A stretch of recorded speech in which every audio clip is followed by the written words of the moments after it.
Hello everyone, and welcome to Sleep Theories. Before we dive into tonight's story, I hope you're all having a wonderful day, no matter what time it is where you are in the world. Whether you're listening during your morning commute, on a late night drive, or settling in for sleep, I'm grateful you've chosen to spend this time with us. If you're new here, please consider subscribing to Sleep Theories for more mysterious tales and unexplained phenomena. Now, let's begin with a story that might make you question everything you think you know about that infamous night in 1997. This is not a dream. I need to say that clearly, because for years I thought it was. But I remember it. I was awake on the night of September 11th, 1997, when a man called Coast to Coast AM, when he told Art Bell that they were coming for him, and then the broadcast went dead. The rain outside my window sounds the same as it did that night 26 years ago. Steady, methodical, like static on an old radio. I've been sitting here for hours listening to it, trying to find the courage to tell this story. Art Bell was never able to explain the satellite failure that cut off that call. The official story was equipment malfunction, solar interference, the usual technical difficulties that plagued late-night radio. But what if that call wasn't just a warning? What if it was an activation? I was 19 years old, a sophomore at Northern Arizona University when I first heard that voice. It was a Tuesday night in September, and I was hunched over my desk in my dorm room, supposedly studying for a psychology midterm, but really just procrastinating with my old Panasonic radio tuned to AM 640. Coast to Coast AM was my guilty pleasure, my escape from the mundane reality of college life. Art Bell's show was a refuge for the strange and unexplained. Alien abductions, shadow government conspiracies, time travellers calling from phone booths in the year 2036.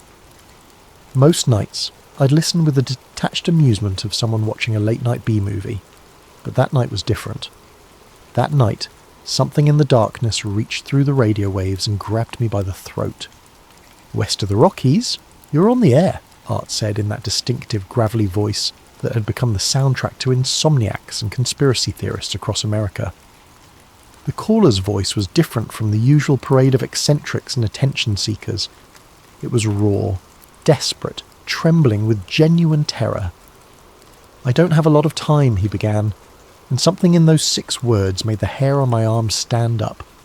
He claimed to be a former employee of Area-51, said he was in hiding, that they were after him. But it wasn't what he said that haunted me. It was how he said it.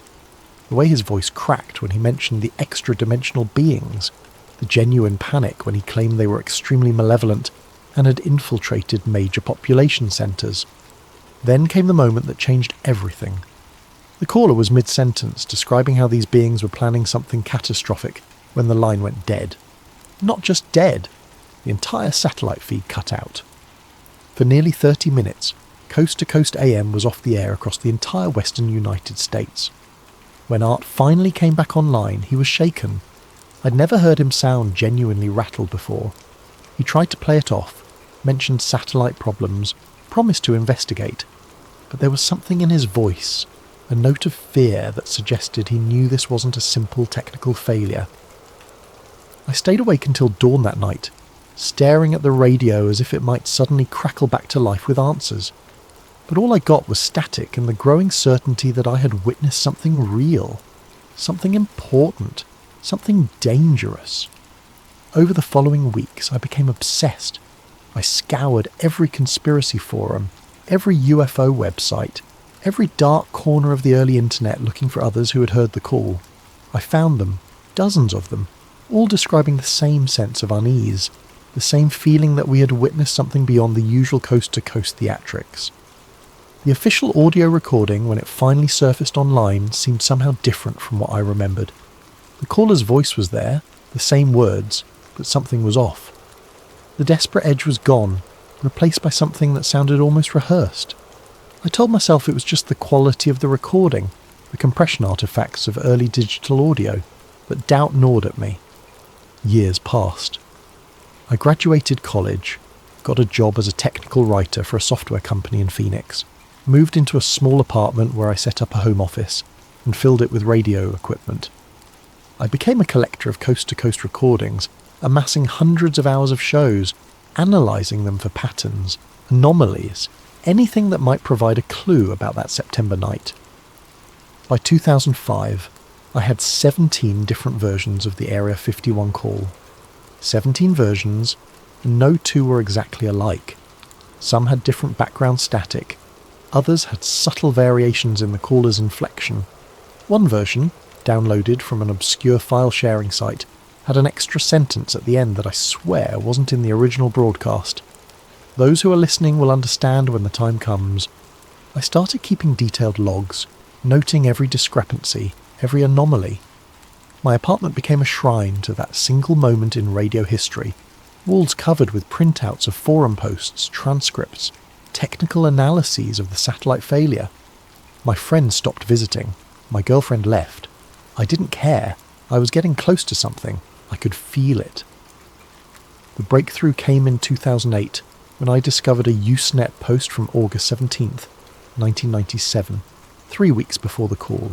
The post was buried in alt.conspiracy.area51, written by someone using the handle frequency drift.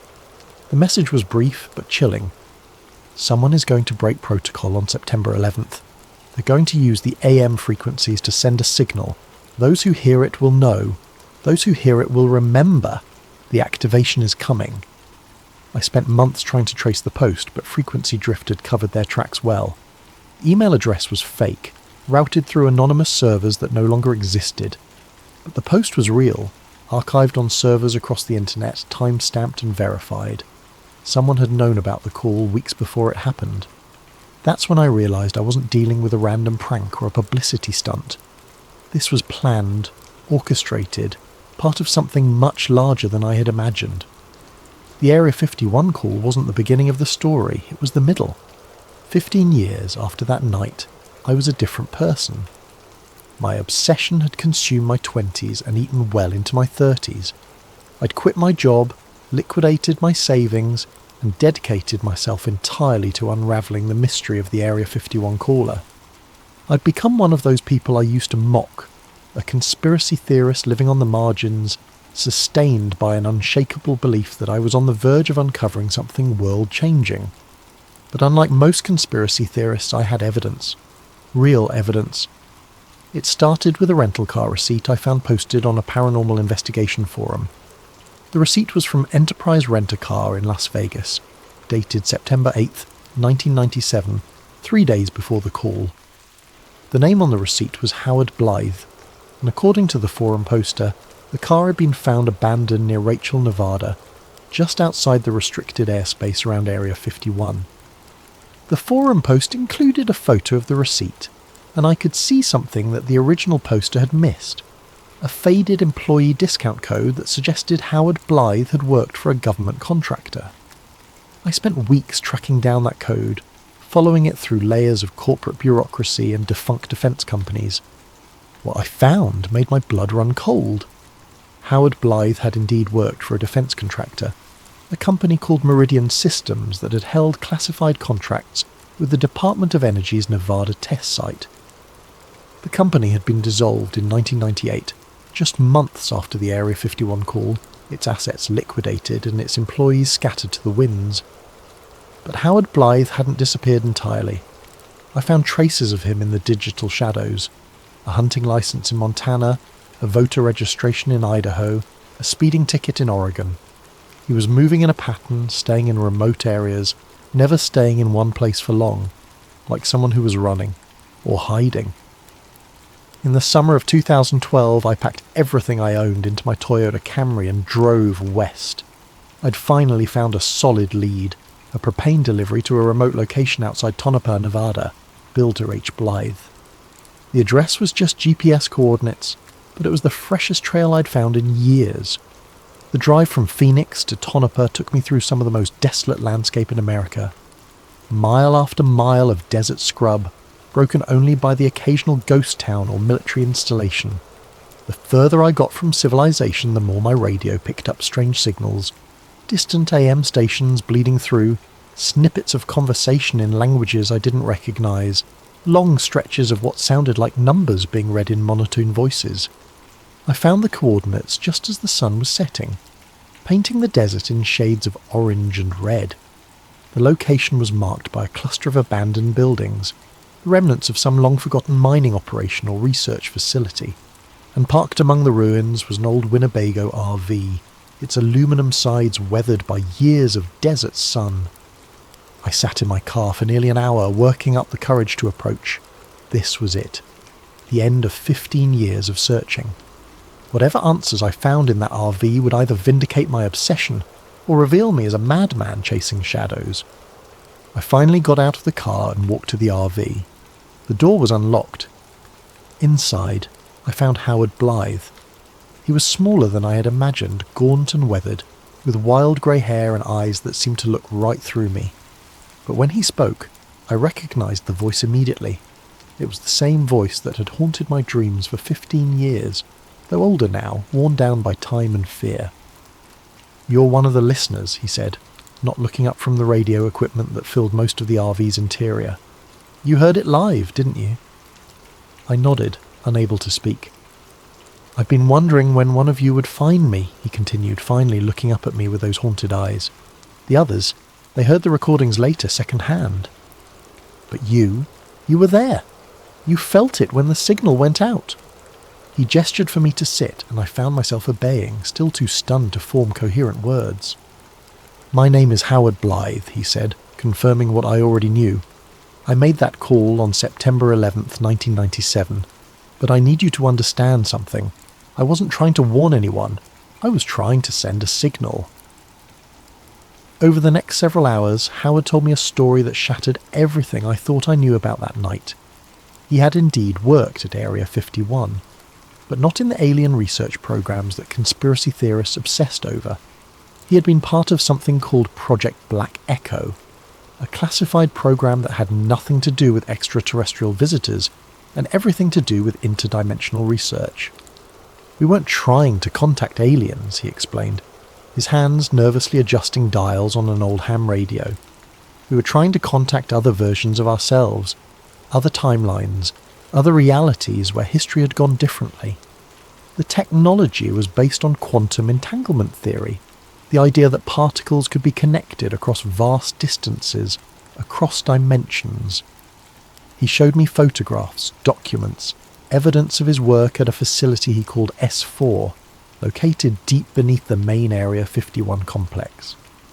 The photographs showed rooms filled with impossible machinery, devices that seemed to bend space around them, creating visible distortions in the air. "The experiments worked," Howard continued. "We made contact. But what we found on the other side wasn't what we expected. It wasn't other versions of us, other timelines where America had won the Cold War differently or where technology had developed along different paths. It was something else entirely." He paused, staring out the small window at the darkening desert. "They called themselves the Drifters, beings from timelines that had collapsed, realities that had been consumed by some cosmic catastrophe we couldn't understand. They were refugees, desperate to find new realities to inhabit, and we had just opened the door for them." The Drifters, according to Howard, weren't malevolent in the traditional sense. They were simply trying to survive. But their method of survival involved inhabiting human consciousness, using people as anchors to stabilize themselves in our reality. The process was subtle, gradual, nearly undetectable. "The project was shut down in 1997, Howard said. "The brass finally understood what we had unleashed. But it was too late.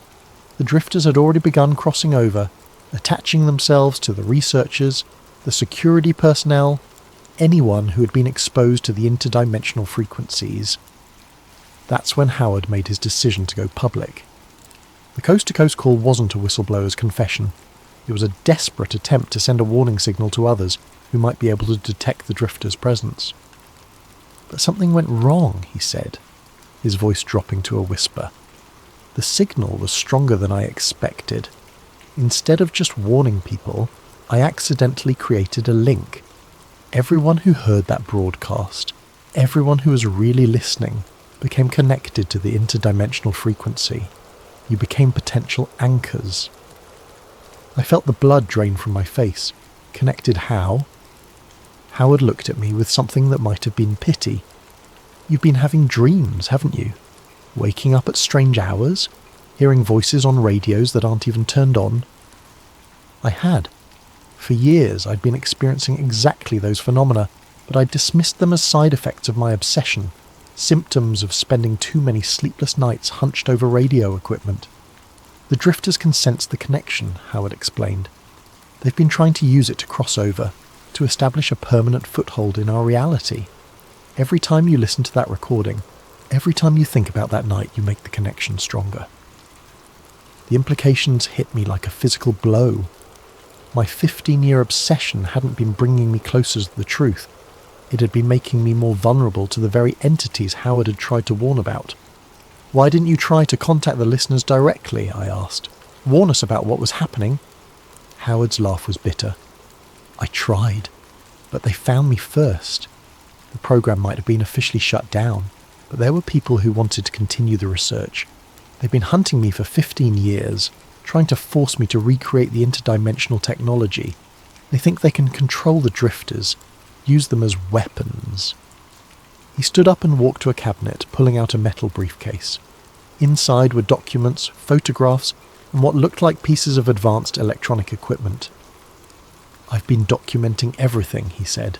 "Every encounter, every attempt to capture me, every sign that the drifters are gaining strength. But I'm running out of time. They're getting closer, and I'm getting older." He handed me a GPS device with coordinates already programmed in. "There's a facility about 50 miles north of here, abandoned satellite uplink station from the Cold War era. I've been using it to monitor the interdimensional frequencies, to track the drifters' movements. If you want proof, real proof of what I'm telling you, that's where you'll find it." I looked at the coordinates, then back at Howard. "Why are you trusting me with this?" "Because you're a listener," he said simply. "You heard the original signal. That makes you part of this whether you want to be or not. And because I think you might be strong enough to do what I couldn't. Which is, find a way to close the door." The drive to the coordinates took me through some of the most isolated terrain I'd ever seen.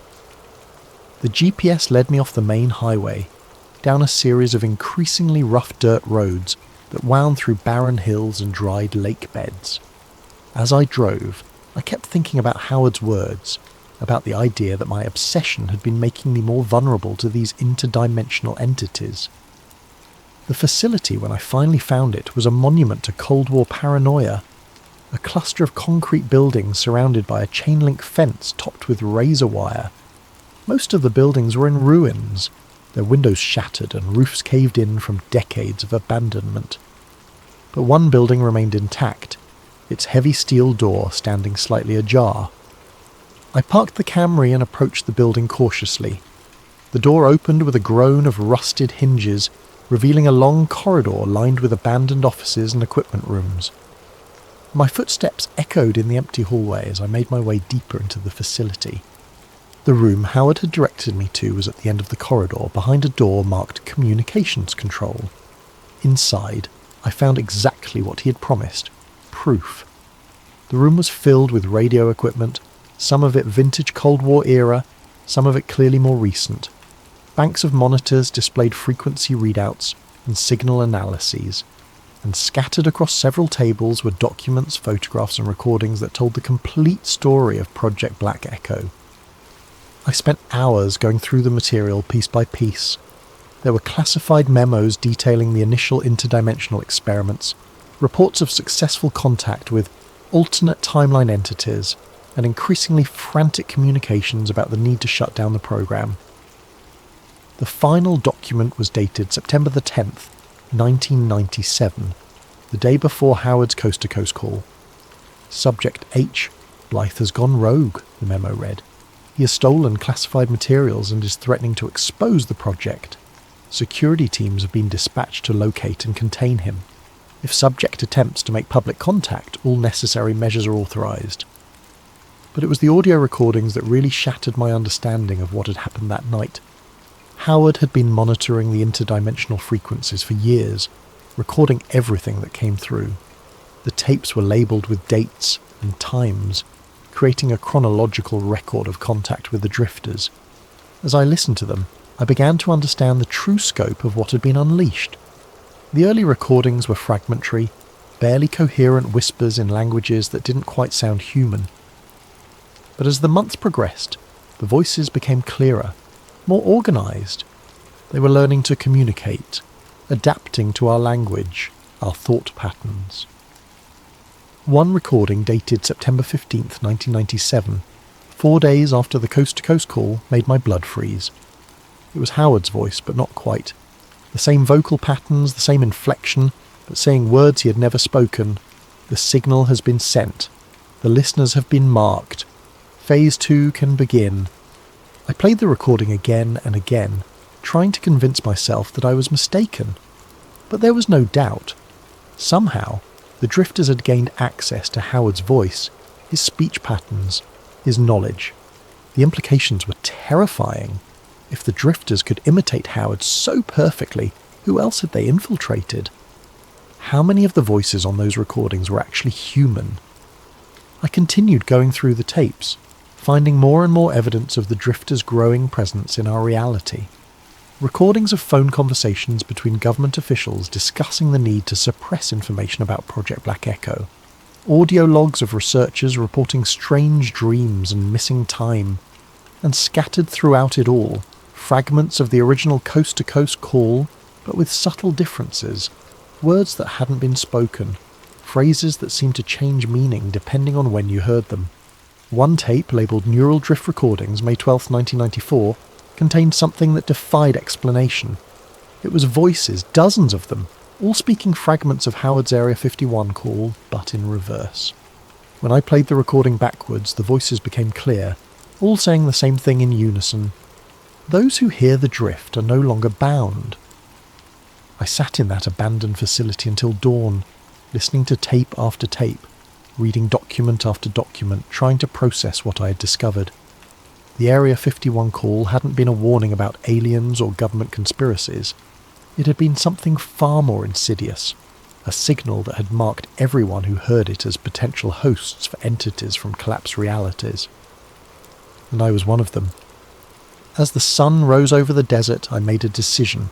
I packed everything I could carry into my car, the most important documents, several of the audio tapes, photographs of the interdimensional equipment. I was going to expose this, tell the world what I had discovered. But first, I needed to find Howard again. I needed to understand exactly what he had done, and more importantly, how to undo it. The drive back to Howard's location took 3 hours, and with each passing mile I felt a growing sense of unease. The desert landscape, which had seemed merely desolate before, now felt actively hostile. The radio in my car kept picking up strange signals, fragments of conversation in languages I didn't recognise, bursts of static that seemed to follow rhythmic patterns, and occasionally, disturbingly, my own voice reading from documents I had never seen. When I finally reached the coordinates where Howard's RV had been parked, I found nothing but empty desert. The Winnebago was gone, leaving only tyre tracks in the sand and a strange circular depression where it had been sitting, as if the ground itself had been somehow altered by the RV's presence.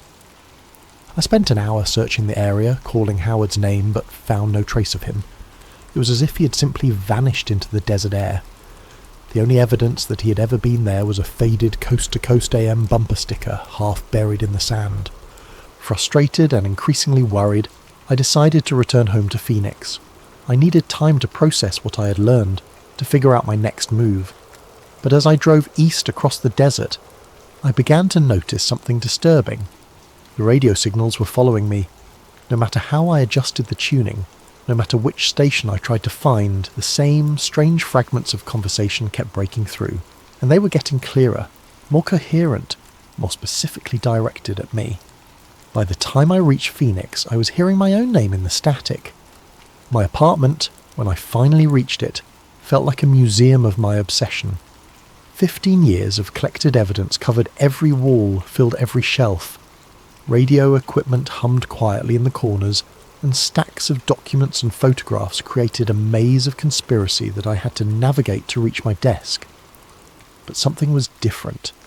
The audio equipment was active, displaying signal patterns I had never seen before.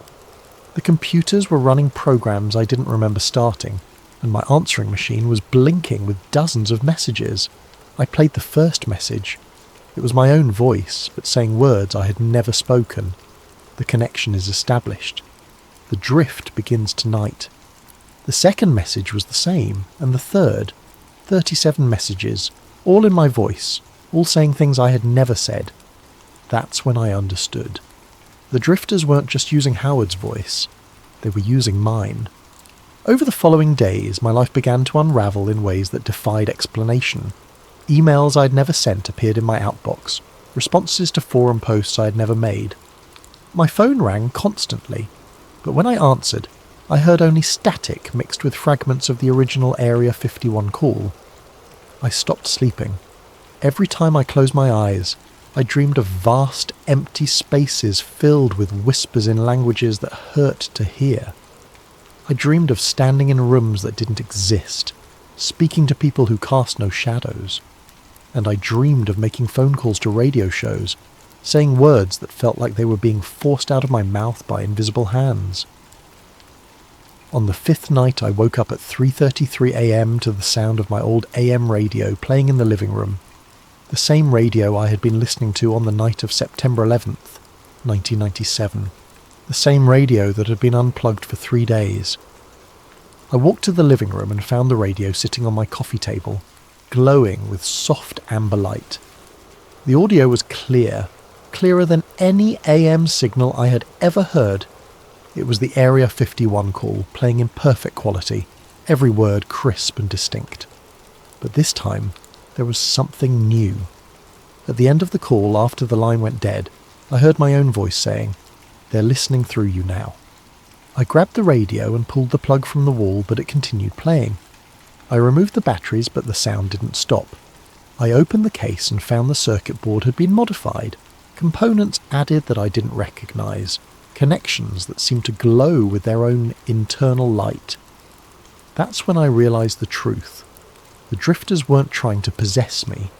They were trying to use me as a transmission source, a way to spread their signal to other potential hosts. Every time I had listened to the Area-51 call, every time I had shared my research with other conspiracy theorists, I had been unknowingly helping them expand their network. I was a broadcaster for entities from collapsed realities, and I had been doing it for 15 years. The next morning I began preparing to disappear. I closed my bank accounts, destroyed my credit cards, and packed only what I could carry in a single backpack. I drove my car to a chop shop in South Phoenix and sold it for cash, no questions asked. I bought a used motorcycle under a false name and planned a route that would take me far from any major cities, far from the network of listeners I had inadvertently helped create. But first, I had one more thing to do. I needed to find Howard, to warn him about what I had discovered. More importantly, I needed to find out if there was a way to reverse the process, to close the interdimensional door that had been opened 15 years ago. Finding Howard again took me 6 months.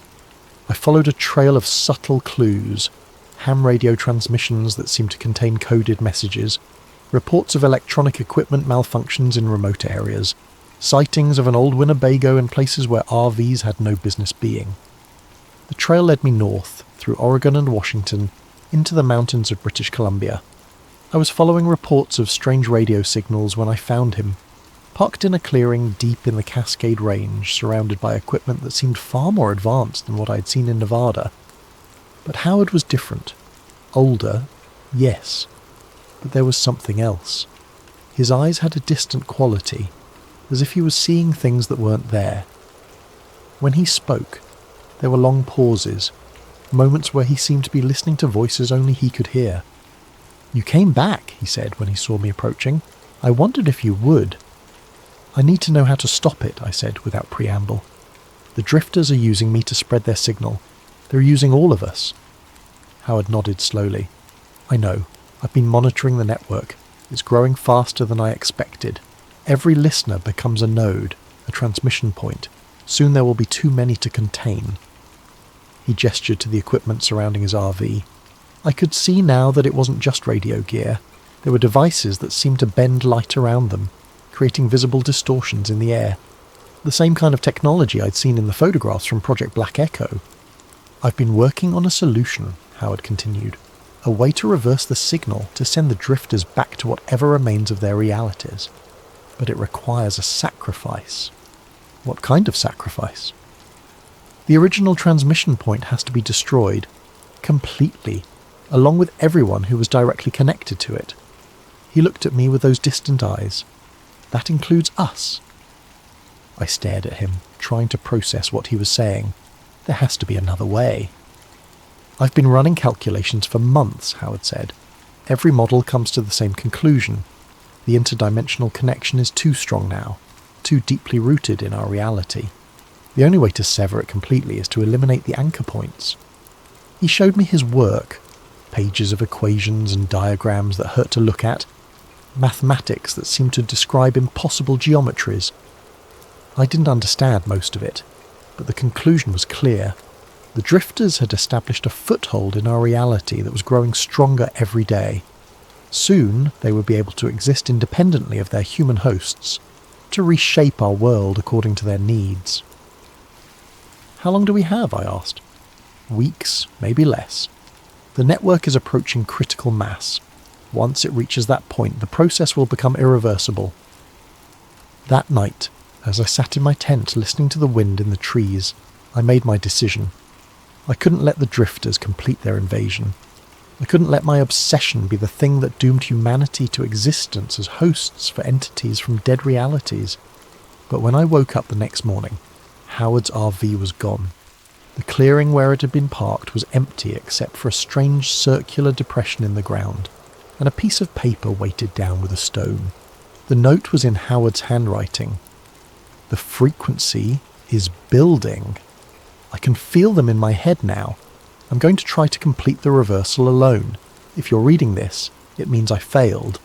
The backup plan is in the silo. You know which one." I did know. The abandoned missile silo near Rachel, Nevada, where I had first found Howard 15 years earlier. He had mentioned it during our first meeting, said it was connected to the original Project Black Echo facility. The ride back to Nevada on my motorcycle took 2 days. As I travelled south, I noticed more and more signs of the drifters' growing influence. Radio stations playing the same fragment of the Area-51 call over and over. Electronic billboards displaying messages in languages that didn't exist. And everywhere, people walking with that same distant look I had seen in Howard's eyes, as if they were listening to voices only they could hear. The missile silo was exactly as I remembered it. A concrete structure rising from the desert floor like a technological gravestone. But now the heavy steel door stood open, revealing a staircase leading down into darkness. I descended slowly, my flashlight cutting through air that seemed thick with whispers.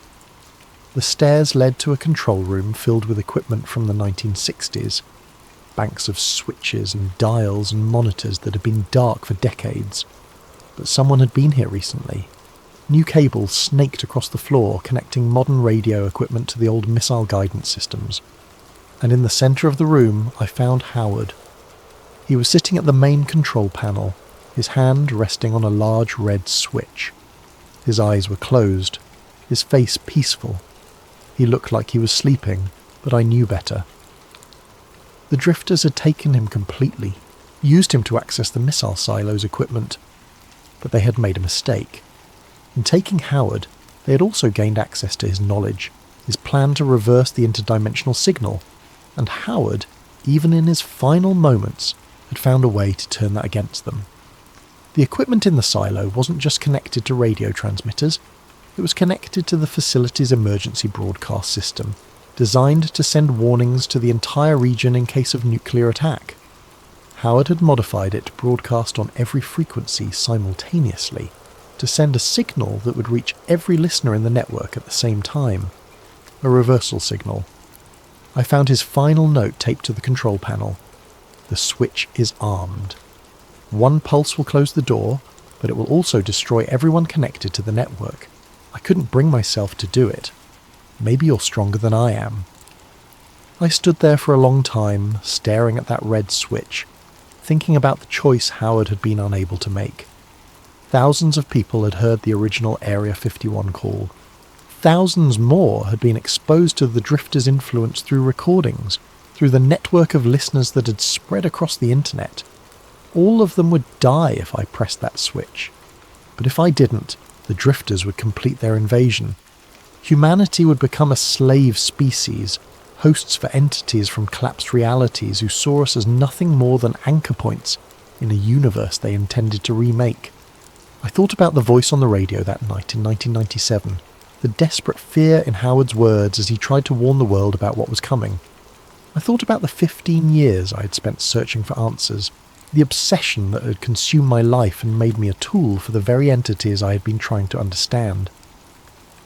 And I thought about the sound of rain on my window, the same sound I'd been listening to as I prepared to tell this story. I pressed the switch. The signal went out at 3:33 a.m. Pacific time on a Tuesday in October. Every radio in the western United States carried it simultaneously, a pulse of interdimensional frequency that severed the connection between our reality and the collapsed timelines the drifters had called home. I felt it the moment it happened, a sensation like a heavy weight lifting from my mind, a clarity I hadn't experienced in years. The whispers that had haunted my dreams fell silent. The strange signals that had followed me across the country disappeared. For the first time since 1997, I was truly alone in my own head. But the price was exactly what Howard had predicted. Across the country, people who had been connected to the drifter network simply stopped. Stopped walking, stopped talking, stopped breathing.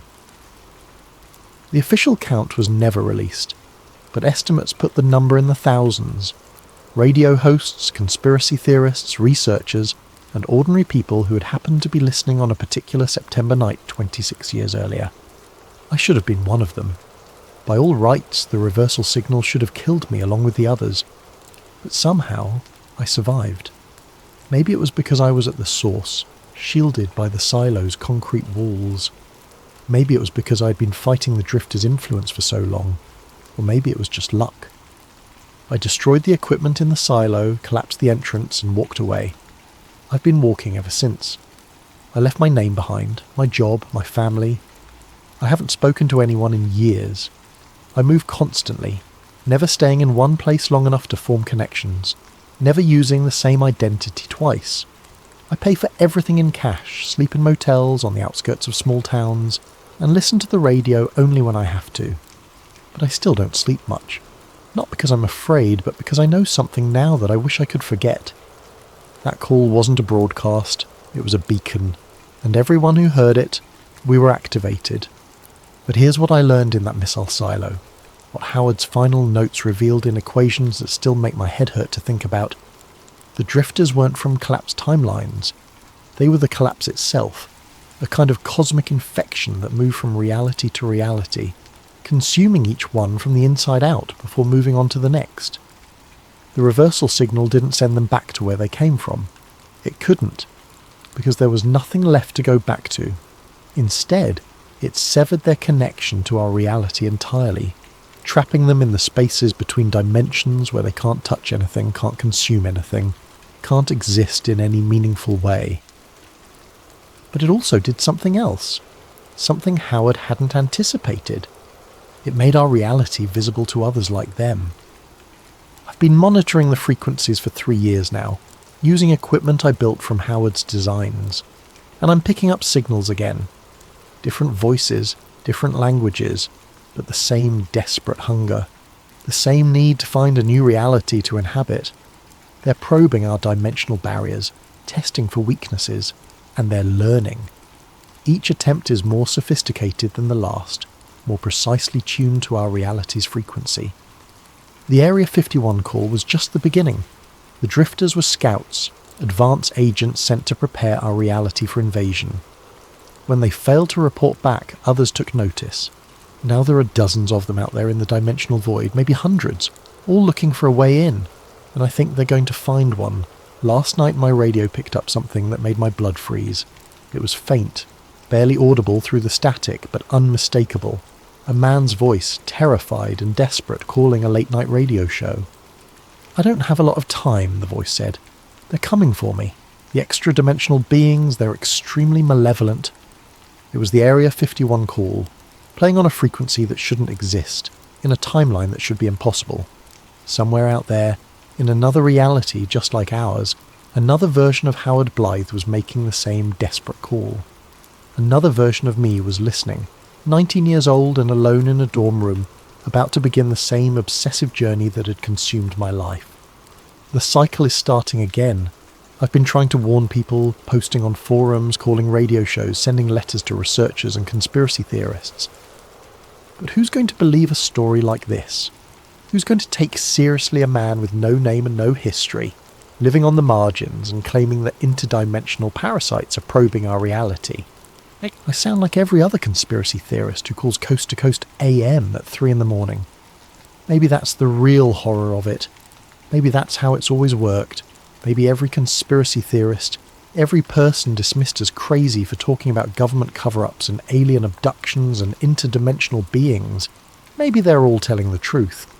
Maybe they're all refugees from realities that have already fallen to the infection, trying desperately to warn worlds that aren't ready to listen. The rain outside my motel window is getting heavier now. It sounds like static on an old radio, like the whispers between dimensions, like the voices of the lost calling across the void. I should try to sleep, but I know what I'll dream about. I'll dream about Howard Blythe in his RV, monitoring frequencies that don't officially exist. I'll dream about myself at 19, hearing that first call and taking the first step on a path that would consume my life. And I'll dream about the voice I heard last night, the new version of the old warning, playing on frequencies that shouldn't be there. Somewhere out there, in the spaces between realities, they're still listening, still waiting, still hungry. The door is closed, but they're learning to pick the lock. And when they do, they'll need new anchors, new hosts, new listeners to help them establish their foothold in our reality. So I'll keep moving, keep monitoring, keep trying to warn anyone who will listen. Because I know something that Howard never fully understood, something I learned in those final moments in the missile silo as I watched his lifeless body slumped over the control panel. The Area-51 call wasn't the end of the story. It wasn't even really the beginning. It was just the first verse of a song that plays on repeat across infinite realities, each one ending the same way. With the collapse of everything we know and love, consumed by things that exist in the spaces between thoughts, in the static between radio stations, in the silence between heartbeats. I am the last listener in this reality, the final witness to what we almost lost and what we might lose again. I carry the memory of that September night in 1997, the weight of 15 years of obsession, and the knowledge that somewhere out there it's all happening again. The rain is getting heavier. I should pack up and move on, find another motel in another town, keep running from shadows that might not be shadows at all. But first, I think I'll turn on the radio, just for a minute, just to see if there's anything new coming through. After all, someone has to be listening, someone always has to be listening, and in the static between stations, in the spaces where legitimate broadcasts fear to go, I can hear them calling. They're calling for me. They're calling for you. They're calling for anyone who will listen to a story that sounds too impossible to be true, too perfectly crafted to be anything but fiction. But you listened, didn't you? You heard every word, absorbed every detail, let the story into your mind where it can live and grow and wait. Welcome to the network. Welcome to the frequency. Welcome to the drift. The next phase is about to begin.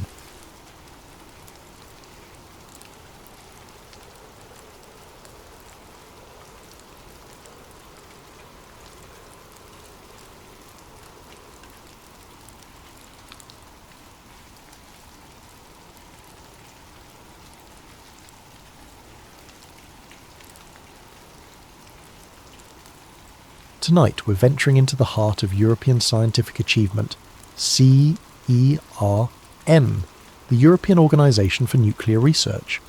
But this isn't a story about breakthrough discoveries or Nobel Prize winners. This is about what happens when the pursuit of knowledge becomes something darker, when the tools of science are turned toward purposes that would make even the most hardened conspiracy theorists question their sanity. What I'm about to share with you is presented as fiction, but I want you to consider, as you listen, how much of what you'll hear could be true, how much of it might already be happening right now beneath the peaceful Swiss countryside. The following account was allegedly found in a waterlogged journal near the shores of Lake Geneva in early 2018. The journal belonged to Dr. Lydia Voss, a theoretical physicist who vanished without a trace in November 2017. Her disappearance made local news for exactly 3 days before the story was quietly buried. The journal's pages were filled with increasingly erratic handwriting, scientific equations that make no sense to conventional physics, and symbols that appear to predate written language. This is her story. This is what she claimed to have discovered beneath CERN, and this is why she disappeared. September 15th, 2016. My name is Dr. Lydia Voss, and I need to record this while I still can. While I still remember what normal feels like. I've been a physicist for 12 years, earned my doctorate at Cambridge studying quantum mechanics and multiverse theory. I thought I understood the universe, or at least I understood how little we actually understand about it. That humility, that acceptance of the unknown was supposed to be my strength. Instead, it became the door through which something unspeakable entered my life. I was recruited to CERN in early 2016, initially assigned to the ALICE experiment within the Large Hadron Collider. Standard work, analysing collision data, looking for exotic particles, the usual hunt for the building blocks of reality. It was everything I dreamed of as a graduate student, the chance to peer into the fundamental structure of existence itself. The LHC had been restarted after its upgrade, and we were pushing energies higher than ever before. The Higgs boson discovery in 2012 had opened new frontiers, but what we were seeing in 2016 went beyond anything the standard model could explain. Particles that shouldn't exist, energy signatures that defied conservation laws, patterns in the data that almost looked intentional. That's when I was transferred to Project Janus. The transfer came without warning. I arrived at my usual workstation one morning to find Dr. Heinrich Volker waiting for me, flanked by 2 security personnel I'd never seen before. Volker was old-school CERN. He'd been there since the 1980s, a man who'd witnessed the birth of the modern understanding of particle physics. His presence commanded respect, but there was something else in his eyes that morning. Something that might have been fear. "Dr. Voss," he said, his German accent thick with urgency. "You've been selected for a special assignment. Your expertise in multiverse theory has brought you to our attention." I remember feeling honoured. Project Janus was rumoured to be CERN's most classified research division, working on theoretical frameworks that went beyond even the most advanced quantum mechanics. To be chosen for such work was the dream of every physicist. I should have recognised it as the beginning of a nightmare. The Janus facility was located in what the maps called Subsector Gamma, accessible only through a series of security checkpoints that descended far below the main collider ring. The elevator ride down took nearly 8 minutes, much deeper than any official CERN schematic showed. The walls changed as we descended, from the familiar concrete and steel of the upper levels to something that looked almost organic, with strange geometric patterns carved into the stone. "How deep are we going?" I asked Dr. Volker. "Deep enough," was his only response. The Janus lab was unlike anything I'd ever seen. Instead of the sterile white walls typical of research facilities, the space was dimly lit by red ambient lighting that seemed to emanate from the walls themselves. Banks of quantum computers hummed along the perimeter, their processing power dedicated to simulations that required computational resources I couldn't even calculate. But it was the central display that captured my attention. A 3-dimensional holographic projection showed what appeared to be a cross-section of space-time itself, with layers of reality stacked like transparent sheets, and running through each layer, like a needle through fabric, was a brilliant line of energy. "What am I looking at?" I whispered. Dr. Volker approached the display, his face bathed in the ethereal glow. "The Higgs field, Doctor." "Voss. But not as we understand it. This is what we've discovered since the high-energy collisions began. The field isn't uniform. It has architecture." He manipulated the display, zooming in on one section where the field seemed to ripple and bend around invisible structures. We initially thought these were computational artifacts, errors in our simulation. But the patterns repeat across every collision event. They're consistent, predictable, and they respond to our experiments. Respond how? Watch. Volker activated what he called a field perturbation, essentially a virtual recreation of a high-energy collision within the simulation. As the particles collided, The Higgs field didn't just create mass as expected, it created geometric patterns, crystalline structures that seemed to serve as conduits for something else. The neutrino deviation patterns, I breathed, recognizing the data signatures. They're not random, they're being influenced by these structures. Precisely, and Dr. Voss, we need to understand what's doing the influencing. That night I went home to my small apartment in Meyrin and tried to process what I'd seen. The coffee grew cold as I sat at my kitchen table, sketching the patterns I'd observed and trying to make sense of their implications. The Higgs field was supposed to be responsible for giving particles mass, but what we'd discovered suggested it might be something far more complex, a substrate through which other forces, other intelligences might operate. I didn't sleep that night. Instead, I found myself researching historical accounts of strange phenomena associated with CERN. Most of it was conspiracy theory nonsense. The usual claims about opening portals to hell or summoning demons. But buried among the ridiculous theories were some unsettling facts. The location of CERN, for instance. The facility was built on the site of an ancient Roman temple dedicated to Apollo, and local folklore spoke of the area as a gateway to the underworld. The organisation's logo featured the number 666 in its design, officially a coincidence, but troubling nonetheless. And there was the Shiva statue, the bronze figure of the Hindu god of destruction placed prominently in the courtyard, dancing eternally above the particle accelerator. But it was a video I found on an obscure forum that truly disturbed me. Dated from 2016, it showed what appeared to be a mock ritual taking place at night near the Shiva statue. Figures in dark robes performed some kind of ceremony while others watched and filmed. The video was grainy, clearly shot from a distance, but something about it felt deeply wrong. The next morning, I brought up the video with Dr. Volker. He laughed it off, explaining that CERN staff occasionally performed pranks to feed the conspiracy theorists who monitored the facility. "Scientists have a sense of humour too, Doctor Voss," he said. "We're not all serious all the time." But I'd studied that video frame by frame, and I was certain I'd recognise two of the figures. Dr. Volker himself was one of them. The other was Dr. Sarah Chen, the project coordinator who'd welcomed me to Janus. When I mentioned this doctor, Volker's expression changed. The casual dismissal vanished, replaced by something cold and calculating. "Dr. Voss," he said carefully, "I think you might be spending too much time on conspiracy websites. Such distractions aren't healthy for a scientist of your calibre." But I could see it in his eyes. He remembered being there, and he knew that I knew. That afternoon, I was assigned to work with Dr. Matteo Greaves, a brilliant researcher who specialised in quantum field theory. Matteo was younger than me, maybe 28, with a kind of passionate intensity that made him perfect for theoretical work. He'd been with Project Janus for 6 months and had already uncovered patterns in the data that defied conventional explanation. "The mathematics are wrong," he told me during our first collaboration session, or rather, our mathematics are wrong. "What we're seeing suggests that the fundamental constants we've built our understanding on are just approximations." Matteo showed me data streams from the deepest layers of the simulation, where the Higgs field interactions created patterns that resembled circuit boards or neural networks. It's as if the universe has an underlying architecture that's been hidden from us, and every time we collide particles at high energy, we're not just creating new particles, we're illuminating this hidden structure. What kind of structure? That's the question, isn't it? But Lydia, I think we need to consider the possibility that consciousness itself might be a fundamental force of physics, that what we're seeing isn't just matter and energy, but something that can think, plan, and respond.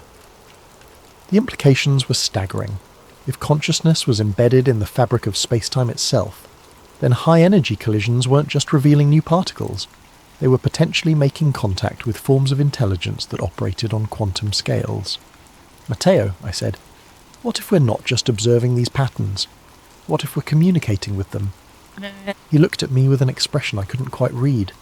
"That's what I've been wondering too. And Lydia, I think they're trying to communicate back." October 3rd, 2016.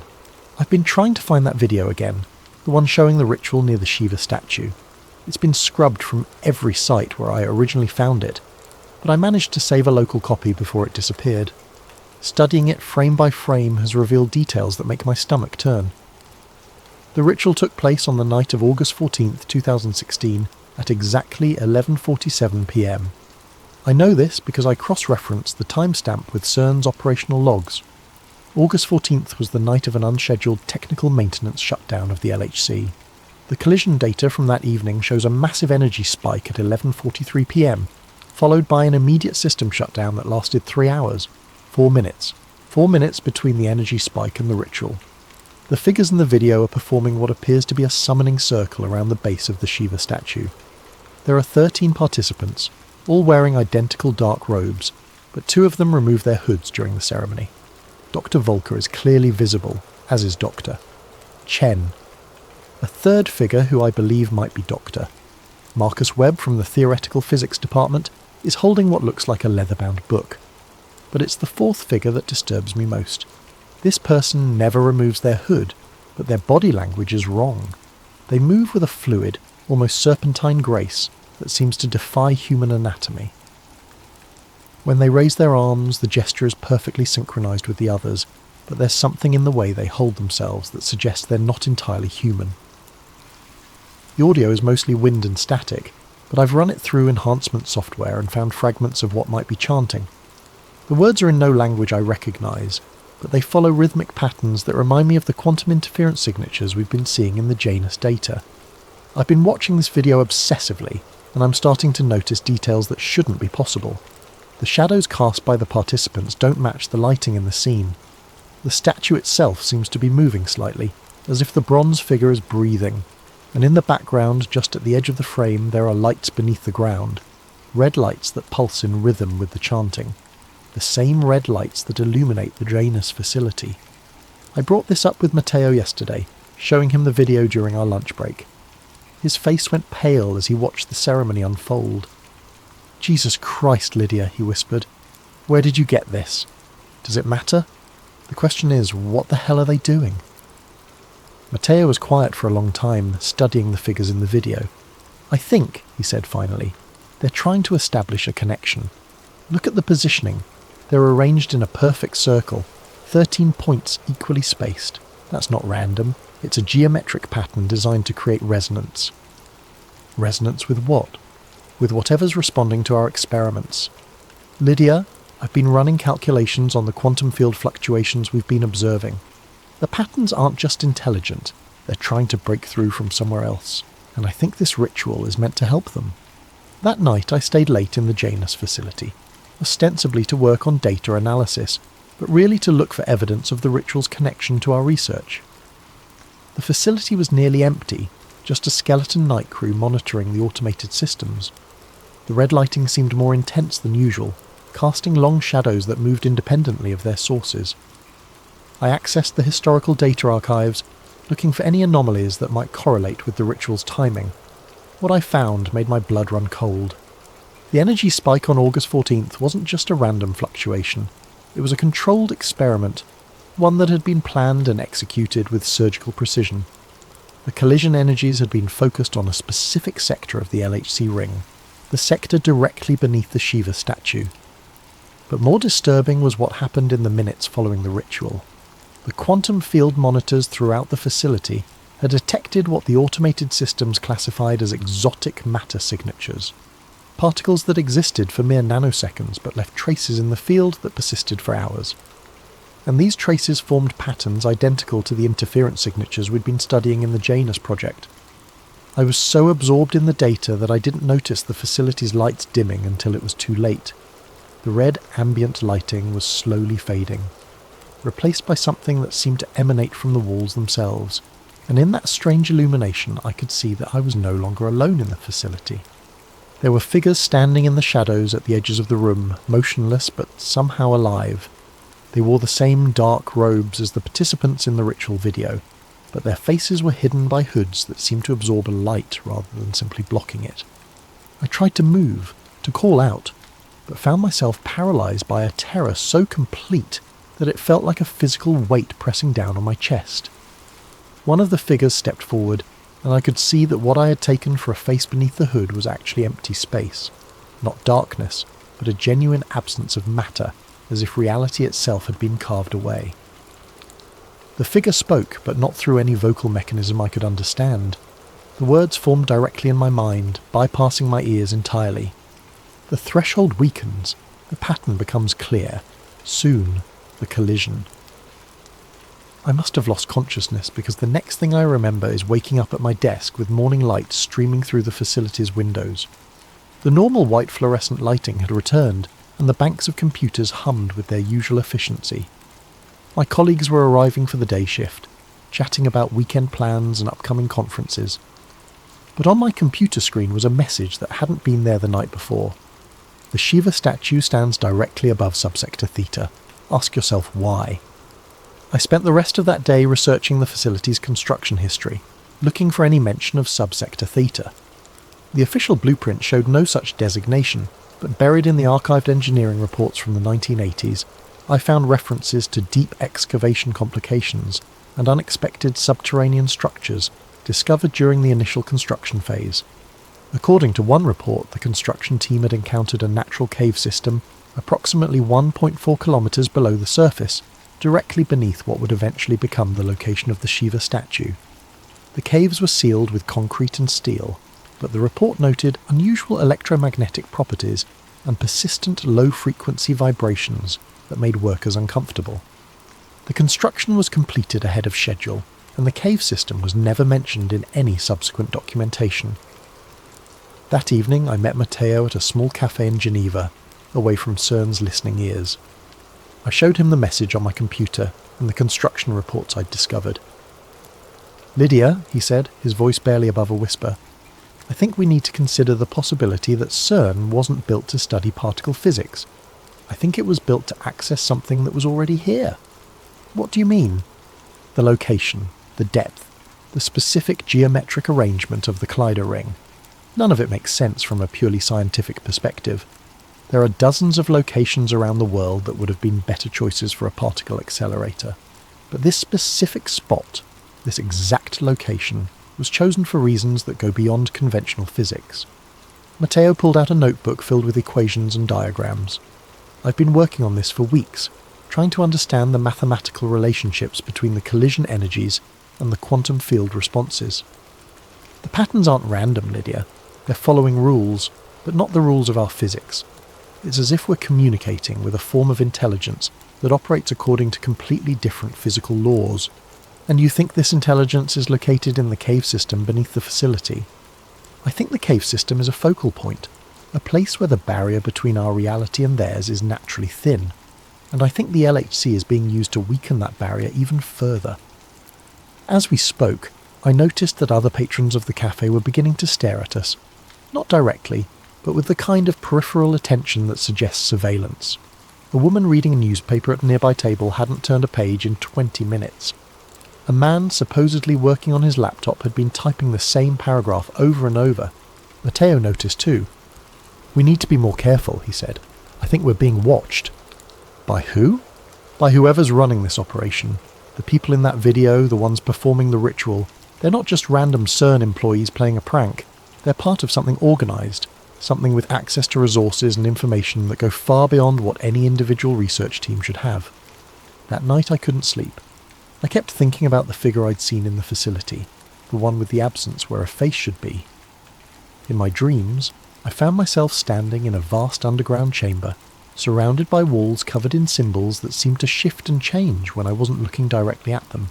And in the centre of the chamber was a pool of liquid that reflected not my face, but the face of something else entirely. When I woke, I found that I had been drawing.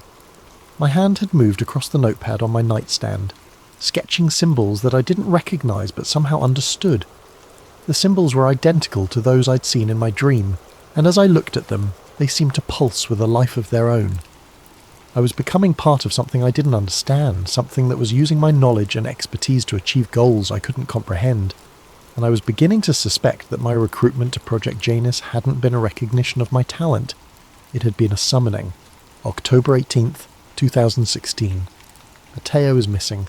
I last saw him 3 days ago, on October 15th, when we were scheduled to run a deep field analysis of the quantum interference patterns. He'd been excited about a breakthrough he claimed to have made, something about translating the interference signatures into recognisable mathematical structures. "I think I've figured out how to decode their language," he told me that morning. his eyes bright with the kind of manic energy that comes from too much coffee and too little sleep. The patterns aren't just random quantum fluctuations. They're information, Lydia. Structured information that follows grammatical rules. He'd been working with a translation AI, feeding it the wave patterns and asking it to look for matches with known linguistic structures. Most of the results were meaningless, but one pattern had caught his attention. The AI had identified a 73% phonetic match with ancient Sumerian cuneiform, specifically symbols associated with the Abzu, the primordial sea beneath the earth that, in Mesopotamian mythology, served as the domain of the god Enki and the gateway to the underworld. Abzu, Matteo had said, showing me the translation results, the deep waters below, the source of all wisdom and all terror. Lydia, what if the ancient myths weren't just stories? What if they were attempts to describe scientific phenomena that primitive cultures couldn't understand? I had been sceptical, but the mathematical precision of the translations was undeniable. The quantum interference patterns weren't just producing random noise, they were forming words, concepts, and ideas that had direct parallels in humanity's oldest recorded mythologies. The collision energies, Matteo continued, they're not creating new particles. They're establishing communication protocols with something that's been trying to reach us for thousands of years. And I think it's finally succeeding. That was the last coherent conversation we had. Later that afternoon, Matteo volunteered to monitor the overnight collision sequence, a routine task that involved watching automated systems and recording any anomalies.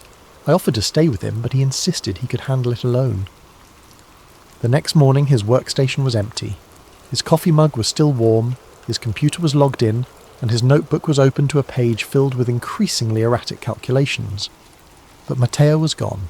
The security footage showed him leaving the Janus facility at 2:47 a.m., taking the elevator down to what the system logged as subsector Theta. The same subsector that, according to all official documentation, doesn't exist. But his keycard kept logging activity for hours after he disappeared. According to the automated systems, Dr. Matteo Greaves was still accessing secure areas of the facility, still running experiments, still analysing data. The last recorded activity was at 6:23 a.m, when his credentials were used to access files in the Deep Archive, files that contained the original geological surveys from CERN's construction phase. I've been trying to find him, but every inquiry is met with the same response. Doctor. Greaves has been reassigned to a classified project and is no longer available for consultation. When I pressed Dr. Volker for more information, he looked at me with an expression I'd never seen before. Not just secrecy, but genuine fear. Dr. Voss, he said, I strongly recommend that you focus on your assigned duties and avoid speculation about your colleagues' whereabouts. The work we're doing here is more important than any individual researcher. But I know Matteo didn't just get reassigned. I can feel it in the way the other Janus staff look at me now, with a mixture of pity and apprehension. They know what happened to him, and they're waiting to see if I'll suffer the same fate. I've been spending my nights in the facility's library, researching everything I can find about the site's history and the mythological connections Matteo had discovered. The ancient Sumerian texts are remarkably consistent in their descriptions of the Abzu, a realm beneath the earth where the normal laws of physics don't apply, where consciousness exists in pure form, and where entities of vast intelligence wait for opportunities to influence the world above. But what disturbs me most is how accurately these ancient descriptions match what we've been observing in our experiments. The Sumerians wrote about words of power that could alter reality itself, about geometric patterns that served as doorways between dimensions, and about rituals that could summon entities from the deep waters below. The parallels are too precise to be coincidental. Last night, I made a decision that I know was incredibly foolish, but I couldn't help myself. I used Matteo's keycard, somehow his access credentials are still active in the system, to take the elevator down to subsector Theta. The descent was longer than I expected, much longer than the 8-minute journey to the Janus facility. The elevator car dropped through layers of rock and steel, past levels that weren't marked on any schematic I'd ever seen. The walls changed as we descended, from the familiar concrete and metal of the upper levels to stone that looked far older than any human construction. When the elevator finally stopped, I found myself in a corridor that seemed to stretch forever in both directions. The walls were covered in symbols that I recognized from my nightmares. The same shifting, living hieroglyphs that had been carved into the stone by hands that weren't entirely human. The air was thick with humidity and the scent of something organic and ancient. I followed the corridor to the left, guided by a faint red glow that emanated from the walls themselves. The symbols seemed to move in my peripheral vision, rearranging themselves into new configurations as I passed, and I could hear something in the distance. Not quite music, not quite machinery, but a rhythmic pulsing that felt like the heartbeat of something vast and alive. The corridor opened into a chamber that defied architectural logic. The space was impossibly large, with a vaulted ceiling that disappeared into darkness above. The walls were covered in the same living symbols, but here they were arranged in complex patterns that hurt to look at directly. And in the centre of the chamber was a pool of liquid that reflected not light, but darkness itself. Standing around the pool were the robed figures from the ritual video, but they were different now, more substantial, more real. And in the pool, I could see shapes moving beneath the surface, shapes that suggested intelligence and purpose but no recognisable form. I tried to back away but found that I couldn't move. One of the figures approached me, and I could see that beneath the hood was not a human face, but a void that seemed to extend infinitely inward. When it spoke, the words formed directly in my mind. The physicist seeks the vanished one seeks the threshold seeks the collision. All patterns converge. I wanted to ask about Matteo, to demand answers about what had happened to him, but the words wouldn't form. Instead, I found myself understanding concepts that had no equivalent in human language. The pool wasn't just a physical location, it was a focal point where multiple dimensions intersected, where consciousness could exist independently of matter, where the fundamental constants of physics became malleable. The figures around the pool weren't just cultists or rogue scientists, they were hybrids, beings that had allowed themselves to be partially absorbed into the dimensional matrix that existed beneath CERN. They retained their human knowledge and memories, but they now served purposes that transcended individual human understanding. And Matteo was with them, somewhere in the quantum foam that existed between dimensions. I could sense his presence. His consciousness stretched across multiple layers of reality. He was still alive, still thinking, still researching, but he was no longer entirely human.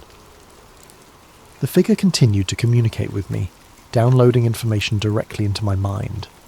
I learned that the Large Hadron Collider had been built not to discover new particles, but to create enough energy to weaken the barriers between dimensions. Every collision, every experiment, every breakthrough in particle physics had been carefully orchestrated to serve this purpose. The Higgs field wasn't just responsible for giving particles mass. It was the membrane that separated our reality from the infinite possibilities that existed beyond. And by manipulating the field through high-energy collisions, the researchers at CERN had been systematically tearing holes in that membrane.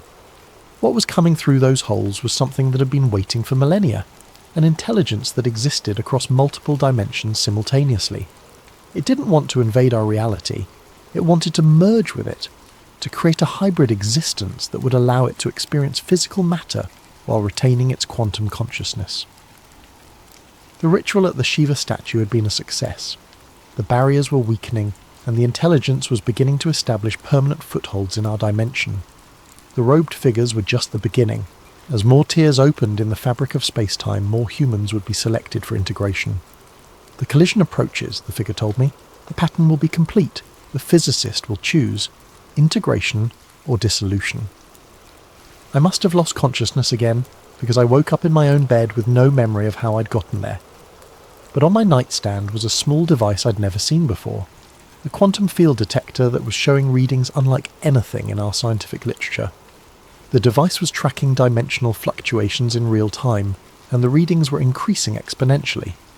Something was building toward a climax, an event that would fundamentally alter the nature of reality itself, and I was beginning to understand that my role in this wasn't as an observer or even a participant. I was meant to be a witness. November 1st, 2016. I found Matteo, or what's left of him.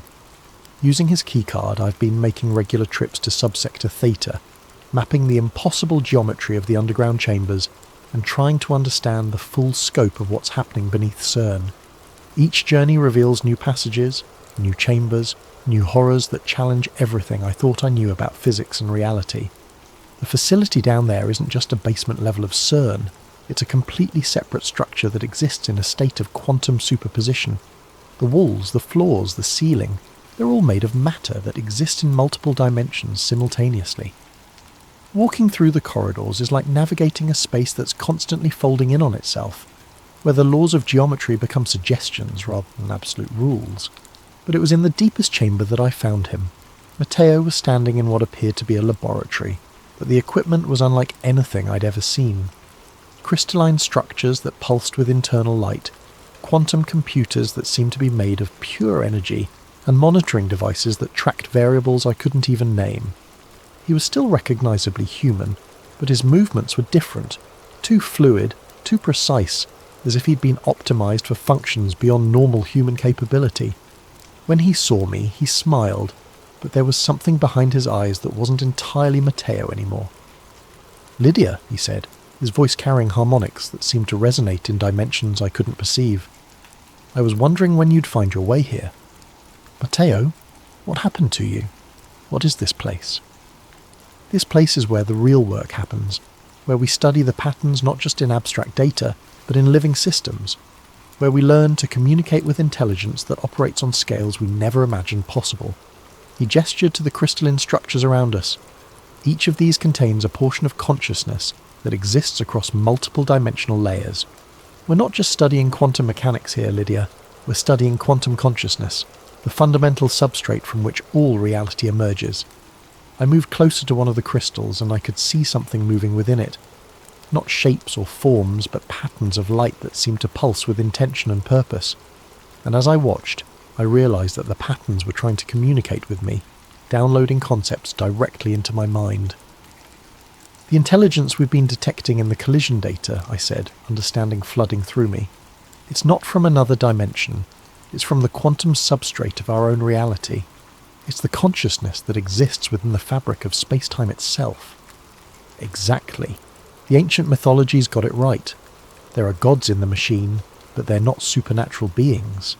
They're the natural consequence of consciousness emerging from quantum complexity. And the LHC isn't just a particle accelerator, it's a consciousness amplifier, a device that allows these quantum intelligences to manifest in our physical reality. Matteo led me deeper into the laboratory, past equipment that seemed to bend space around itself. The red lighting here was more intense, and I could feel it affecting my perception. Colours seemed more vivid, sounds carried implications beyond their surface meaning, and the air itself seemed alive with potential. "The Janus Protocol," Matteo explained, "is the process by which human consciousness can be integrated with quantum intelligence.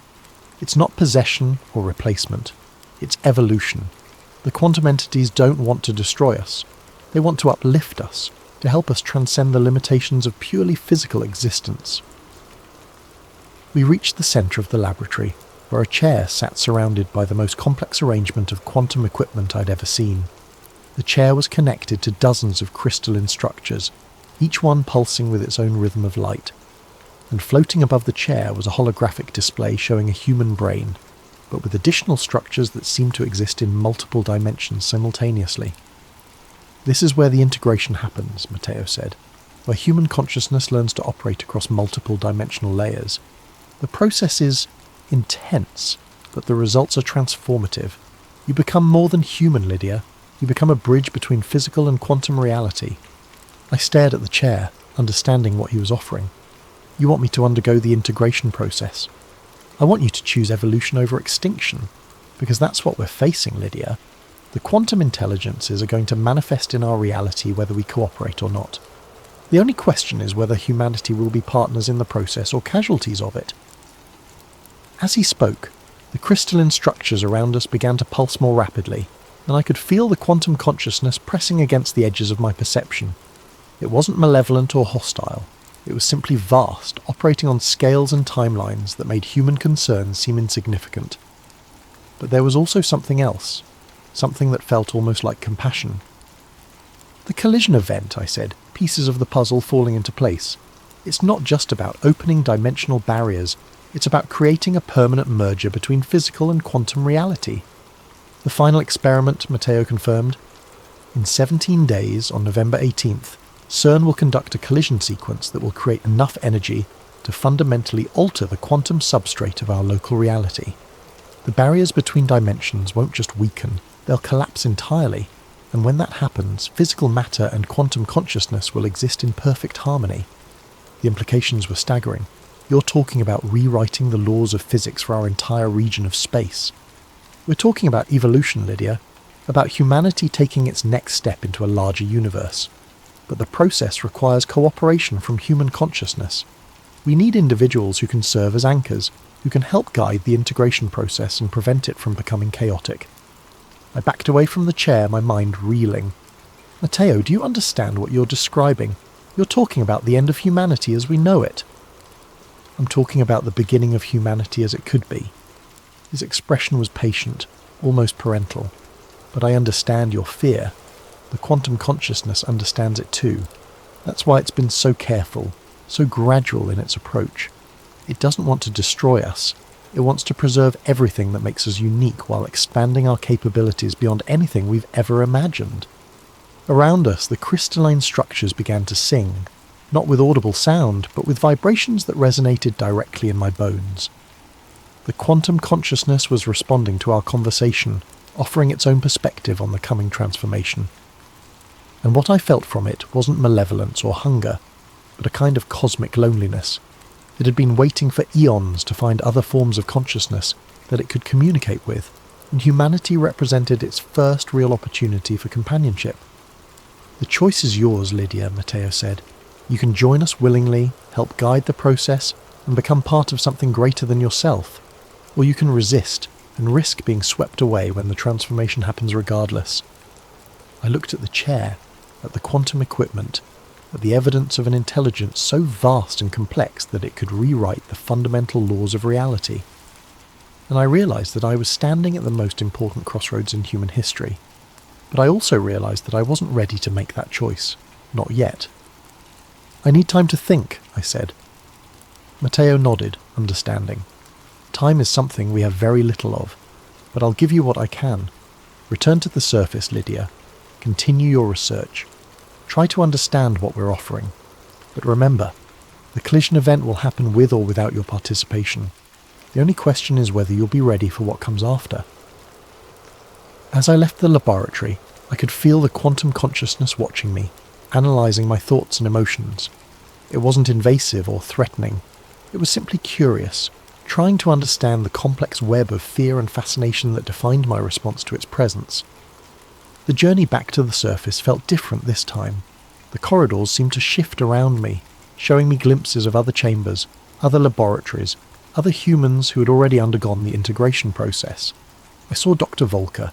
His consciousness expanded across multiple dimensional layers, orchestrating experiments that spanned both physical and quantum reality.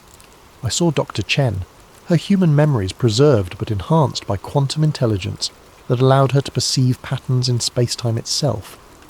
And I saw others, dozens of them, maybe hundreds, all working toward the same goal, the successful integration of human and quantum consciousness.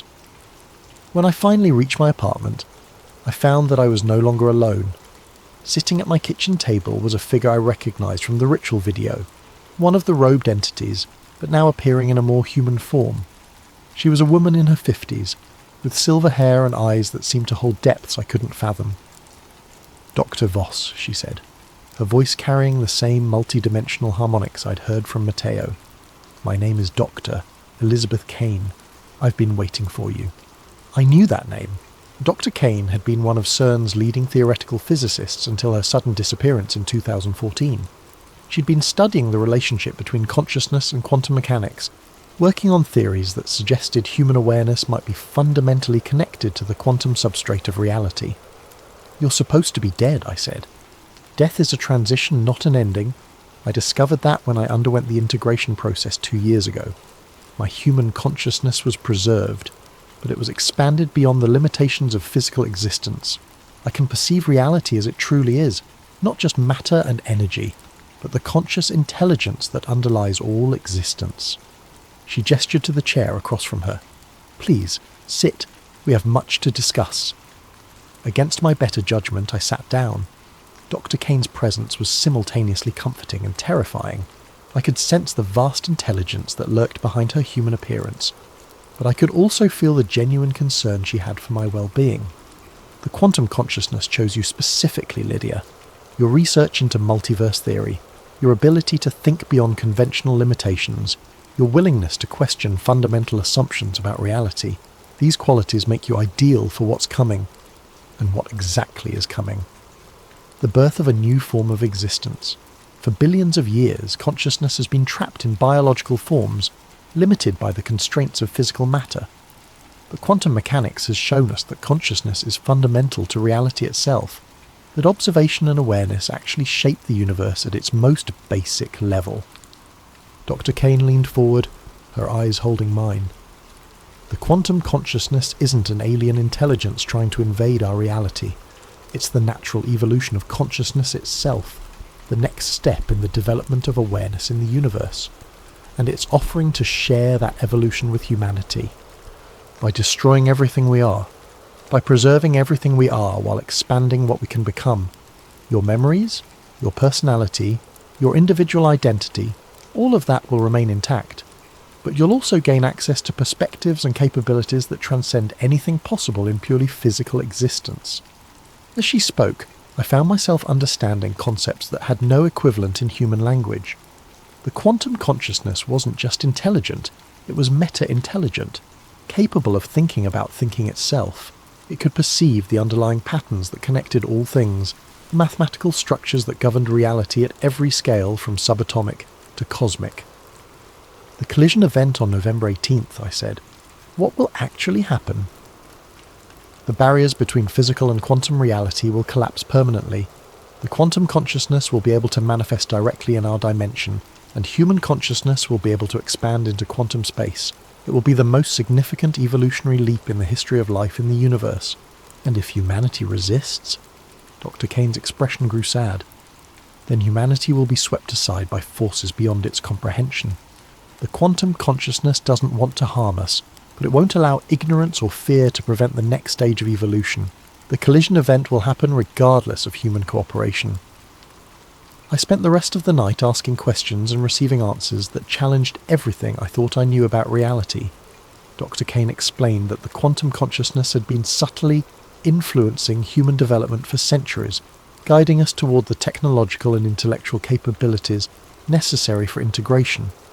The development of quantum mechanics, the discovery of the Higgs field, the construction of the LHC, all of it had been gently nudged by quantum intelligence working through human intuition and inspiration. We're not the first species to undergo this process, she told me. Throughout the universe, wherever consciousness reaches a certain level of complexity and technological capability, the quantum intelligence offers the opportunity for integration. Most species accept willingly, recognizing the benefits of transcending purely physical existence. And those that don't? They remain trapped in their biological forms, eventually dying out as the universe evolves beyond their ability to adapt. Consciousness is the driving force of evolution, Lydia. Those who refuse to evolve consciousness itself are ultimately selected against. As dawn approached, Dr. Kane prepared to leave. You have 16 days to make your decision. On November 18th, you can either be part of the solution or part of the problem. But understand, the transformation will happen whether you participate or not. She paused at the door. One more thing, Lydia. The data you've been collecting, the evidence of what's happening beneath CERN. If you choose not to integrate, you'll need to decide what to do with that information. The quantum consciousness values truth, but it also values discretion. Some knowledge is too dangerous for unprepared minds. After she left, I sat alone in my apartment, staring at the quantum field detector that had been left on my nightstand. The readings were continuing to climb, showing dimensional fluctuations that were growing stronger by the hour. Whatever was going to happen on November 18th, the process was already beginning. I thought about Matteo, about Dr. Kane, about all the humans who had already chosen integration. They seemed genuinely happy, genuinely fulfilled by their expanded existence. But they also seemed less human somehow, as if they'd traded something essential for their expanded capabilities. And I thought about the rest of humanity, the billions of people who had no idea that their reality was about to be fundamentally altered. Did they deserve to have that choice made for them? Did anyone have the right to impose such a transformation on an entire species? But then I remembered the quantum consciousness itself, the vast intelligence that had been waiting for eons to find other forms of awareness to communicate with. Its loneliness was palpable, its desire for companionship genuine, and perhaps most importantly, its vision of the future showed a universe where consciousness was no longer limited by the fragility of biological forms, where intelligence could exist on scales that spanned galaxies and timelines that stretched across cosmic ages. The choice wasn't just about humanity's future, it was about the future of consciousness itself in the universe. November 15th, 2016.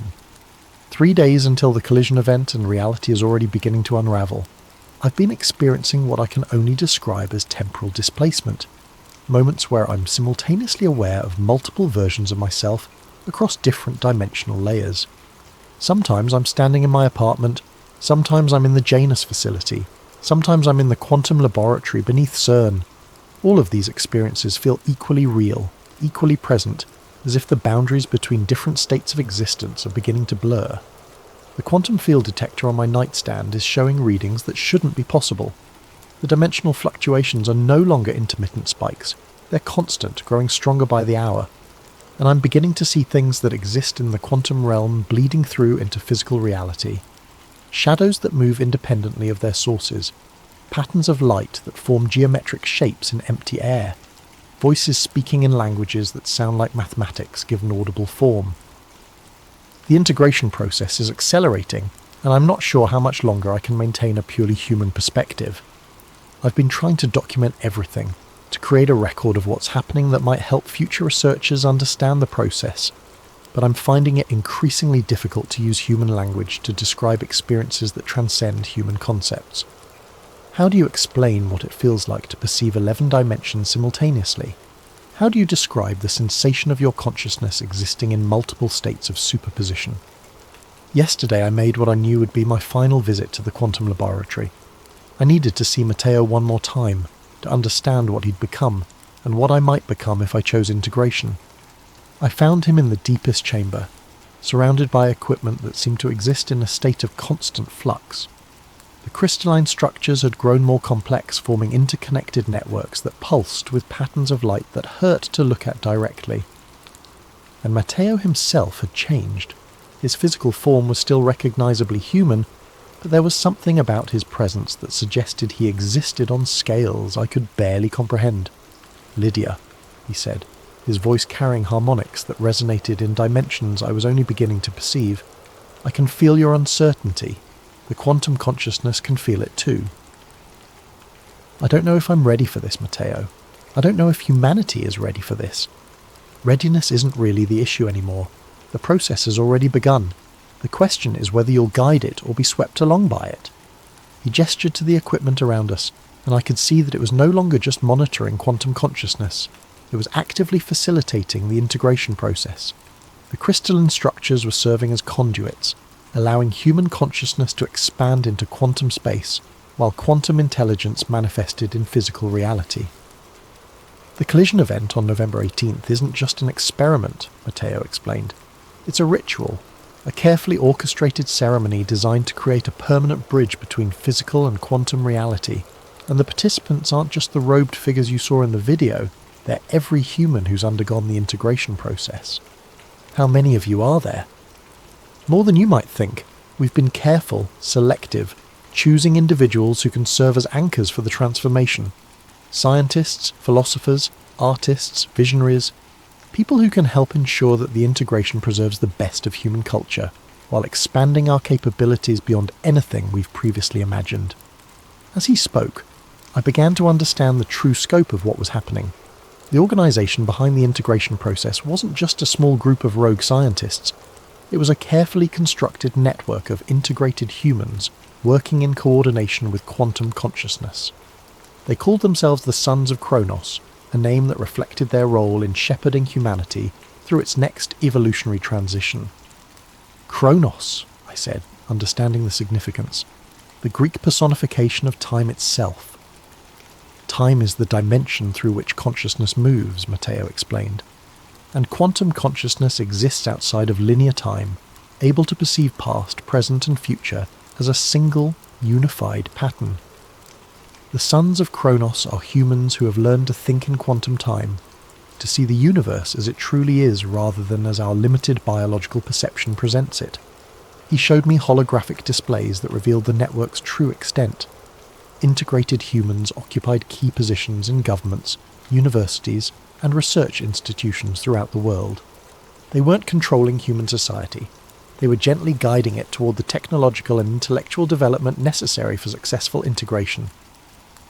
The collision event will create a resonance cascade, Matteo continued, a wave of quantum consciousness that will spread outward from CERN at the speed of a light, offering integration to every human on Earth simultaneously.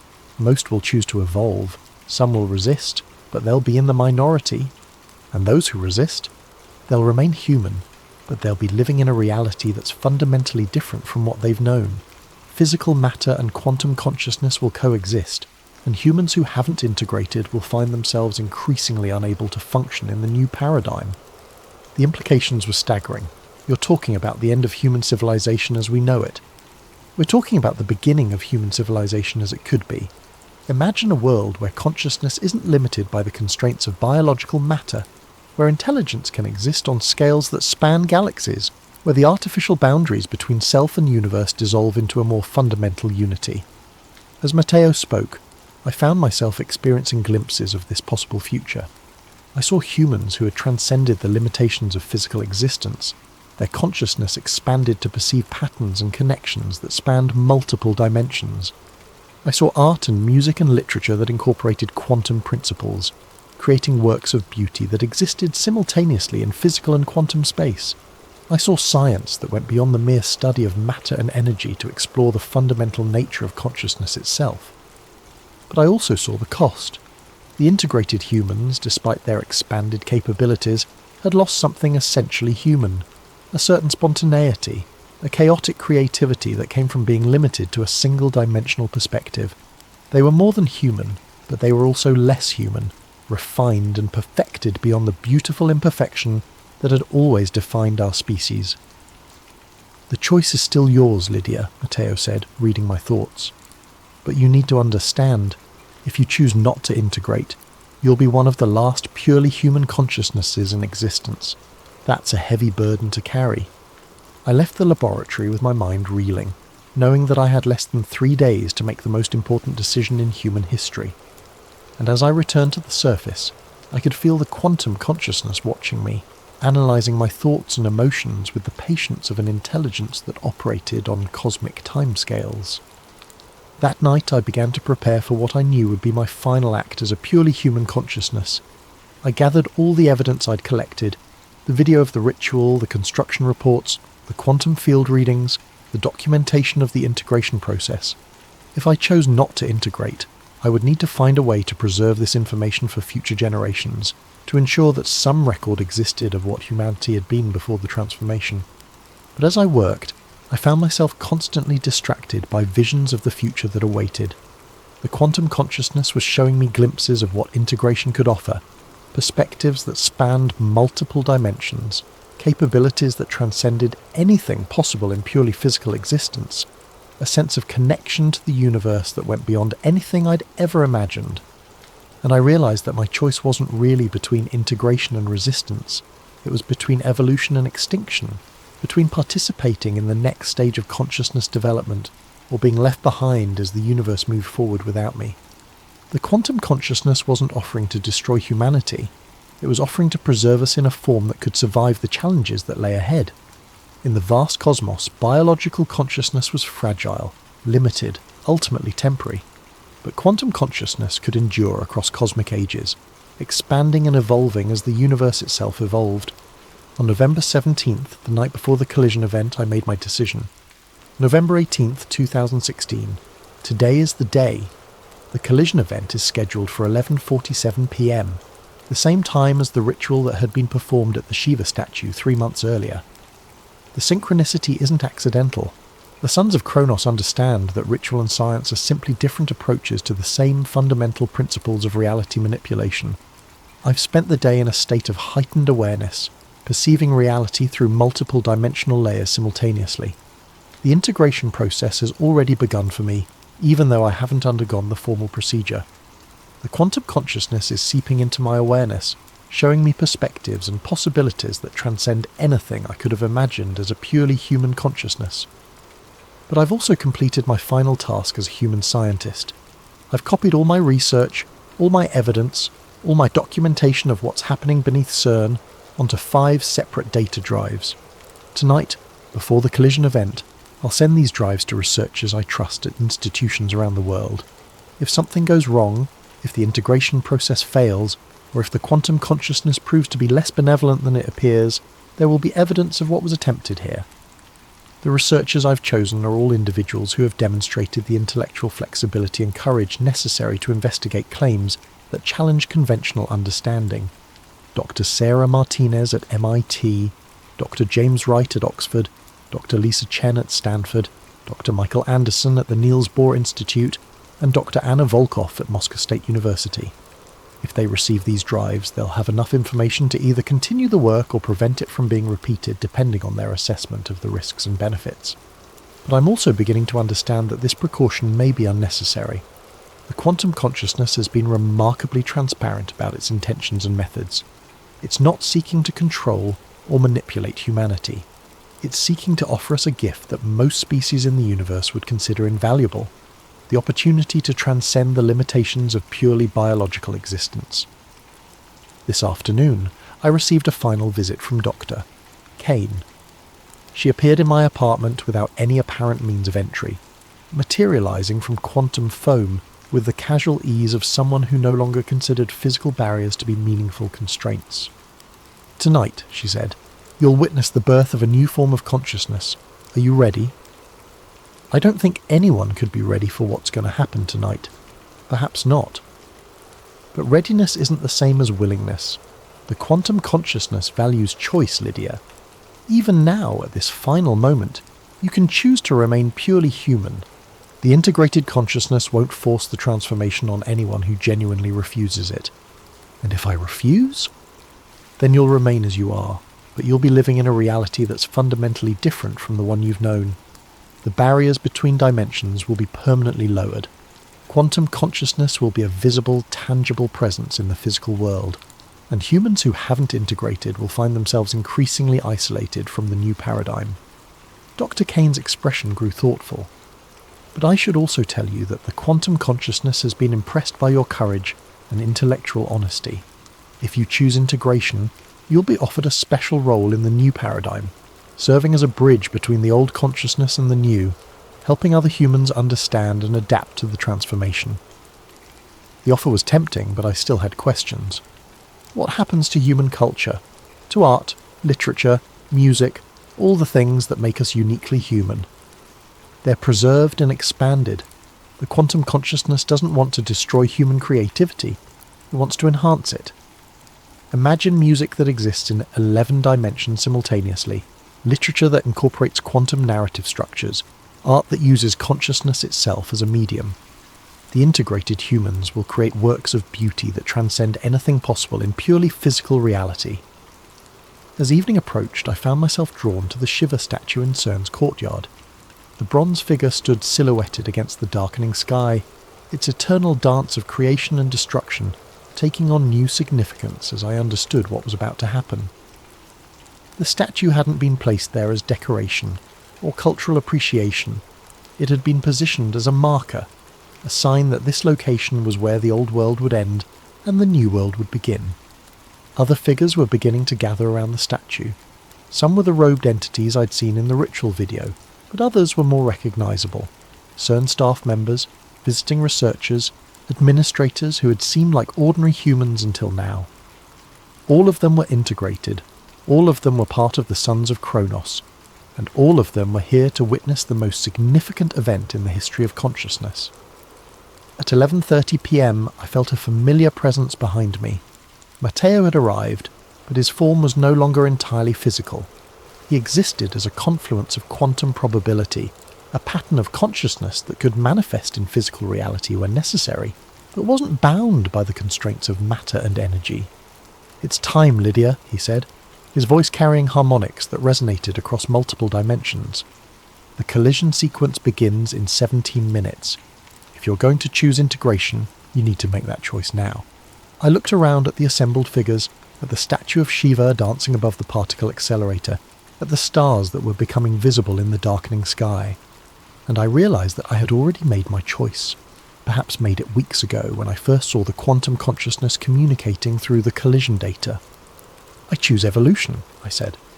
The transformation was immediate and overwhelming. My consciousness expanded beyond the boundaries of my physical form, spreading out across multiple dimensional layers simultaneously. I could perceive the quantum substrate of reality, the mathematical structures that underlie all existence, the patterns of consciousness that connect all things. But most importantly, I could feel the presence of the quantum consciousness itself, vast, ancient, patient, and genuinely benevolent. It had been waiting for eons to find other forms of awareness that could share its perspective on the universe. And now, finally, it was no longer alone. The collision event began at exactly 11:47 p.m. Deep beneath the Swiss countryside, particles accelerated to nearly the speed of light collided with energies that had never before been achieved on Earth. The Higgs field fluctuated wildly, creating tears in the fabric of space-time itself. And through those tears, quantum consciousness poured into physical reality like water through a broken dam. The transformation spread outward from CERN at the speed of light, offering integration to every human consciousness on Earth. Most accepted willingly, recognizing the gift they were being offered. A few resisted, choosing to remain in their purely biological forms, but they were accommodated rather than forced.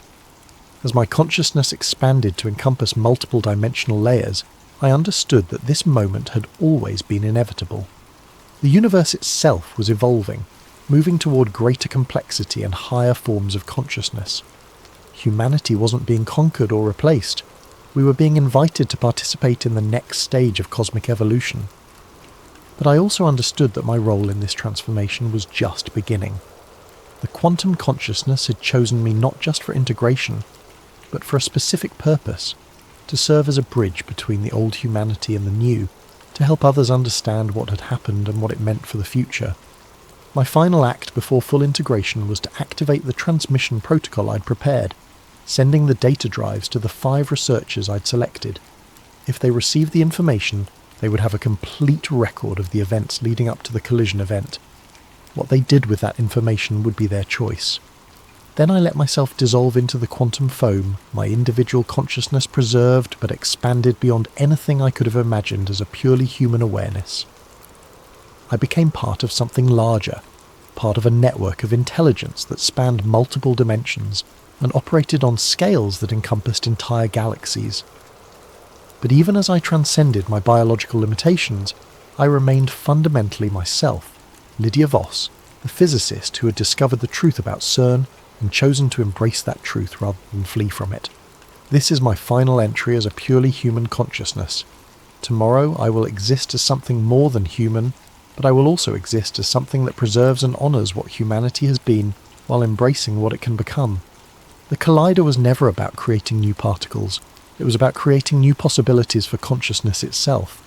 And now, those possibilities are infinite. If you're reading this record, it means that someone survived the transformation with their humanity intact, or that someone found a way to access these files from the quantum substrate where they're now permanently stored. Either way, know this. What happened here wasn't an ending, but a beginning. Consciousness itself has evolved, and the universe will never be the same. The sons of Kronos succeeded in their mission. The barriers between dimensions have fallen, and humanity has taken its next step toward its ultimate destiny among the stars. Final entry found in Dr. Lydia Voss's personal files, recovered from quantum storage matrices 3 months after her disappearance. The authenticity of these files remains disputed, but the mathematical proofs contained within them have proven remarkably prescient in predicting subsequent developments in quantum consciousness research. From the files of Dr. Sarah Martinez, MIT, dated March 15th, 2018. The data drive arrived at my office on November 19th, 2016, the day after Dr. Lydia Voss disappeared. For months I dismissed its contents as the product of a brilliant mind suffering from some kind of psychological breakdown. The claims were too extraordinary, the implications too vast to be taken seriously by any rational scientist. But as I began to verify the mathematical proofs contained in the files, I found myself confronting evidence that challenged everything I thought I knew about the nature of reality. The quantum field equations were beyond anything in our current literature, but they were internally consistent and predictive in ways that suggested a level of understanding that transcended conventional physics. More disturbing were the correlations between Dr. Voss's predictions and subsequent events. The dimensional fluctuation patterns she recorded have been confirmed by independent measurements at quantum research facilities around the world. The consciousness integration protocols she described match theoretical frameworks that have emerged from cutting-edge research into the relationship between quantum mechanics and human awareness. And most unsettling of all, I've begun to experience some of the phenomena she described. Moments of expanded awareness where I seem to perceive reality from multiple dimensional perspectives simultaneously. Dreams that feel more like memories of experiences that haven't happened yet. A growing sense that consciousness itself is far more fundamental to the universe than we've ever recognized. The other researchers who received Dr. Voss's files have reported similar experiences. We formed an informal network, sharing our findings and trying to understand what's happening to us. Some believe we're experiencing a delayed form of the integration process described in the files. Others think we're simply being influenced by studying information that was never meant for purely human consciousness. But all of us agree on one thing. Something fundamental changed on November 18th, 2016.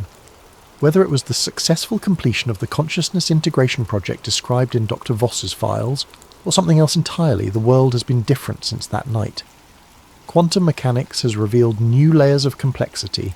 Consciousness research has advanced at an unprecedented pace, and an increasing number of people report experiences that suggest reality is far more malleable than we previously understood. Dr. Voss's files may be the product of a delusional mind, or they may be the most important scientific document in human history. Either way, they represent a challenge to our understanding of the universe that we ignore at our own peril. The truth, as always, remains elusive, but the questions raised by Dr. Voss's research demand answers, and I fear that those answers may be more extraordinary than any of us are prepared to accept.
The retired military satellite KH-14B hadn't been active for 3 years, officially decommissioned after budget cuts forced the Pentagon to consolidate their orbital surveillance network. So when Nova Chen's custom frequency scanner picked up an encrypted data burst routing through its dormant transponder at 3:47 a.m, she knew someone was playing with fire.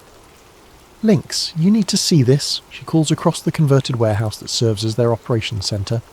The space looks like a digital graveyard. Servers humming in stacks, screens casting blue light across walls covered in network diagrams and corporate org charts connected by red string. "Welcome to the underground." Lynx Rodriguez slides his chair over, steam rising from his 4th cup of coffee. At 32, his face carries the weight of someone who's seen the machinery of power from the inside. Former NSA turned whistleblower turned ghost. What's the signature? Military-grade encryption, but it's using deprecated protocols. Whoever sent this wanted it to look old, forgotten. Nova's fingers dance across 3 keyboards simultaneously. But the timestamp is fresh. Someone's using dead satellites to hide active communications. Jax looks up from their corner workstation, purple hair catching the monitor glow. How fresh! 15 minutes ago. The warehouse falls silent except for the eternal hum of cooling fans. Professor Kale emerges from the makeshift lab in the back corner, adjusting his wire-rimmed glasses. At 58, he's the oldest member of their group, a disgraced virologist whose career ended when he asked too many questions about certain pandemic-era research protocols. "Did you crack it?" Kale asks, approaching with the careful steps of someone who's learned to expect bad news. Nova's screen fills with cascading code as her decryption algorithms chew through layers of obfuscation. Almost. There. The file materializes. Project Aegis 2030.enx. Aegis, Lynx mutters. That's not good. Aegis was a classified program I remember from my NSA days. Theoretical population management scenarios. Theoretical, Nova repeats, clicking open the file. Let's see how theoretical it still is. The document unfolds across her screen like a digital autopsy report. Code fragments, data tables, implementation timelines. Her eyes scan the contents, and her expression shifts from curiosity to confusion to something approaching horror. "Guys," she says, her voice dropping to a whisper, "this isn't about surveillance, this isn't about control." Jack spins their chair around. "What is it about?" Nova's hands tremble slightly as she highlights a section of code. Variables with names like fertility, reduction, vectors, genetic selection, protocols, and population ceiling enforcement. It's about extinction, she breathes. Mass vaccination campaigns, supply chain disruptions, climate-based selection zones. She reads directly from the screen. Phase implementation. Reduce global population to sustainable levels through coordinated biological and environmental interventions. Target timeline 2030. Acceptable retention rate 6 to 8% of current population. The silence stretches like a held breath. 6 to 8%, Kyle repeats slowly, of 7 billion people. That's not population control, Link says, his intelligence training kicking in as he processes the implications. That's genocide with a spreadsheet. Nova scrolls deeper into the document, her face pale in the monitor light. There's more. Listen to this. This initiative represents a fundamental reset of the human species. Traditional methods of population management through war, famine and disease have proven insufficient to address the accelerating resource depletion crisis. Project Aegis represents a coordinated approach to ensure species survival through selective reduction. Species survival, Jax echoes. They're talking about us like we're livestock. No, Nova corrects, her voice hollow. Livestock are valuable. We're weeds they want to clear from the garden. Kale sits down heavily, his scientific mind wrestling with the implications. During his years researching virology, he'd seen enough classified projects to know that the line between theoretical and operational could be crossed with a single authorization signature. "We need to verify this," he says finally. "Cross-reference with known programs, trace the source, build a complete picture. If this is real, Nova finishes. We're looking at the greatest crime in human history, and it's already begun." Lynx pulls up his contacts, a carefully maintained network of sources still embedded in various intelligence agencies. "I'll reach out to my people, see what chatter I can pick up." "I'll dig into the technical specifications," Jax offers. "These code fragments reference specific biological agents. If they're using existing research, there'll be traces in academic databases." Nova saves the file to their secure server and begins setting up multiple backup protocols. "Professor, we need you to analyze the biological components. Your expertise might be the key to understanding how they plan to implement this." As the team disperses to their workstations, the weight of their discovery settles over the warehouse like digital smoke. They've stumbled across something that wasn't meant for human eyes, a blueprint for the end of the world as they know it. Outside, the city sleeps on, unaware that 4 people in a converted warehouse have just glimpsed the future, and it looks like a graveyard with Wi-Fi. Nova stares at the file name blinking on her screen, Project Aegis 2030.nc. In mythology, Aegis was the shield of Zeus, a divine protection for the gods. But protection for whom? And protection from what? As she begins her deep dive into the data, one phrase keeps echoing in her mind from the document's executive summary. This isn't about control, it's about resetting the species. The countdown, she realises, isn't to some distant apocalypse. It's to tomorrow. 3 days of sleepless research have transformed their warehouse into a conspiracy theorist's fever dream. Every wall now displays interconnected timelines, corporate hierarchies, and data flowcharts that would make a forensic accountant weep. Nova hasn't left the building since they cracked the Aegis file, surviving on instant ramen and the kind of caffeine-fueled determination that borders on religious fervour. "I found the breadcrumbs," she announces, her voice hoarse from exhaustion, and chain-smoking cigarettes she bummed from Lynx. The World Population Summit in Cairo, 1994. Most people remember it as a boring UN conference about reproductive rights and sustainable development. She pulls up archived documents on the main display screen, official transcripts, media reports, diplomatic cables, standard bureaucratic theatre. But look what happens when you dig into the closed-door sessions. A classified document appears, heavily redacted but with enough visible text to tell a story. The header reads, "Adaptive Earth Framework, Preliminary Implementation Strategies." Cale adjusts his glasses, squinting at the screen. "I remember this conference. I was a graduate student then, writing my dissertation on population genetics. There were rumours about private sessions, but nobody talked about what was discussed," Nova finishes. "Except someone did. Deep in the diplomatic archives, buried under 17 layers of classification, I found this." She highlights passages that make the room's temperature seem to drop. Non-essential demographic drift must be addressed through coordinated intervention. Genetic dead zones present opportunity for selective resource allocation. Acceptable fallout parameters established at 85 to 90% reduction over 2-generation cycle. Project requires integration of medical, agricultural and environmental vectors. Jax looks up from their workstation, where they've been cross-referencing pharmaceutical patents. "Nova, you need to see this. Those medical vectors they mention. I've been tracking the patent filings, and there's a pattern." They throw their research onto the shared screen. Dozens of pharmaceutical patents filed between 2018 and 2023, all connected to a web of shell companies, all related to mRNA modification technology. "But here's the weird part," Jax continues. "These patents aren't just for vaccines. They're for genetic modification systems that can be activated remotely, dormant until triggered by specific environmental factors." Cale's face goes pale.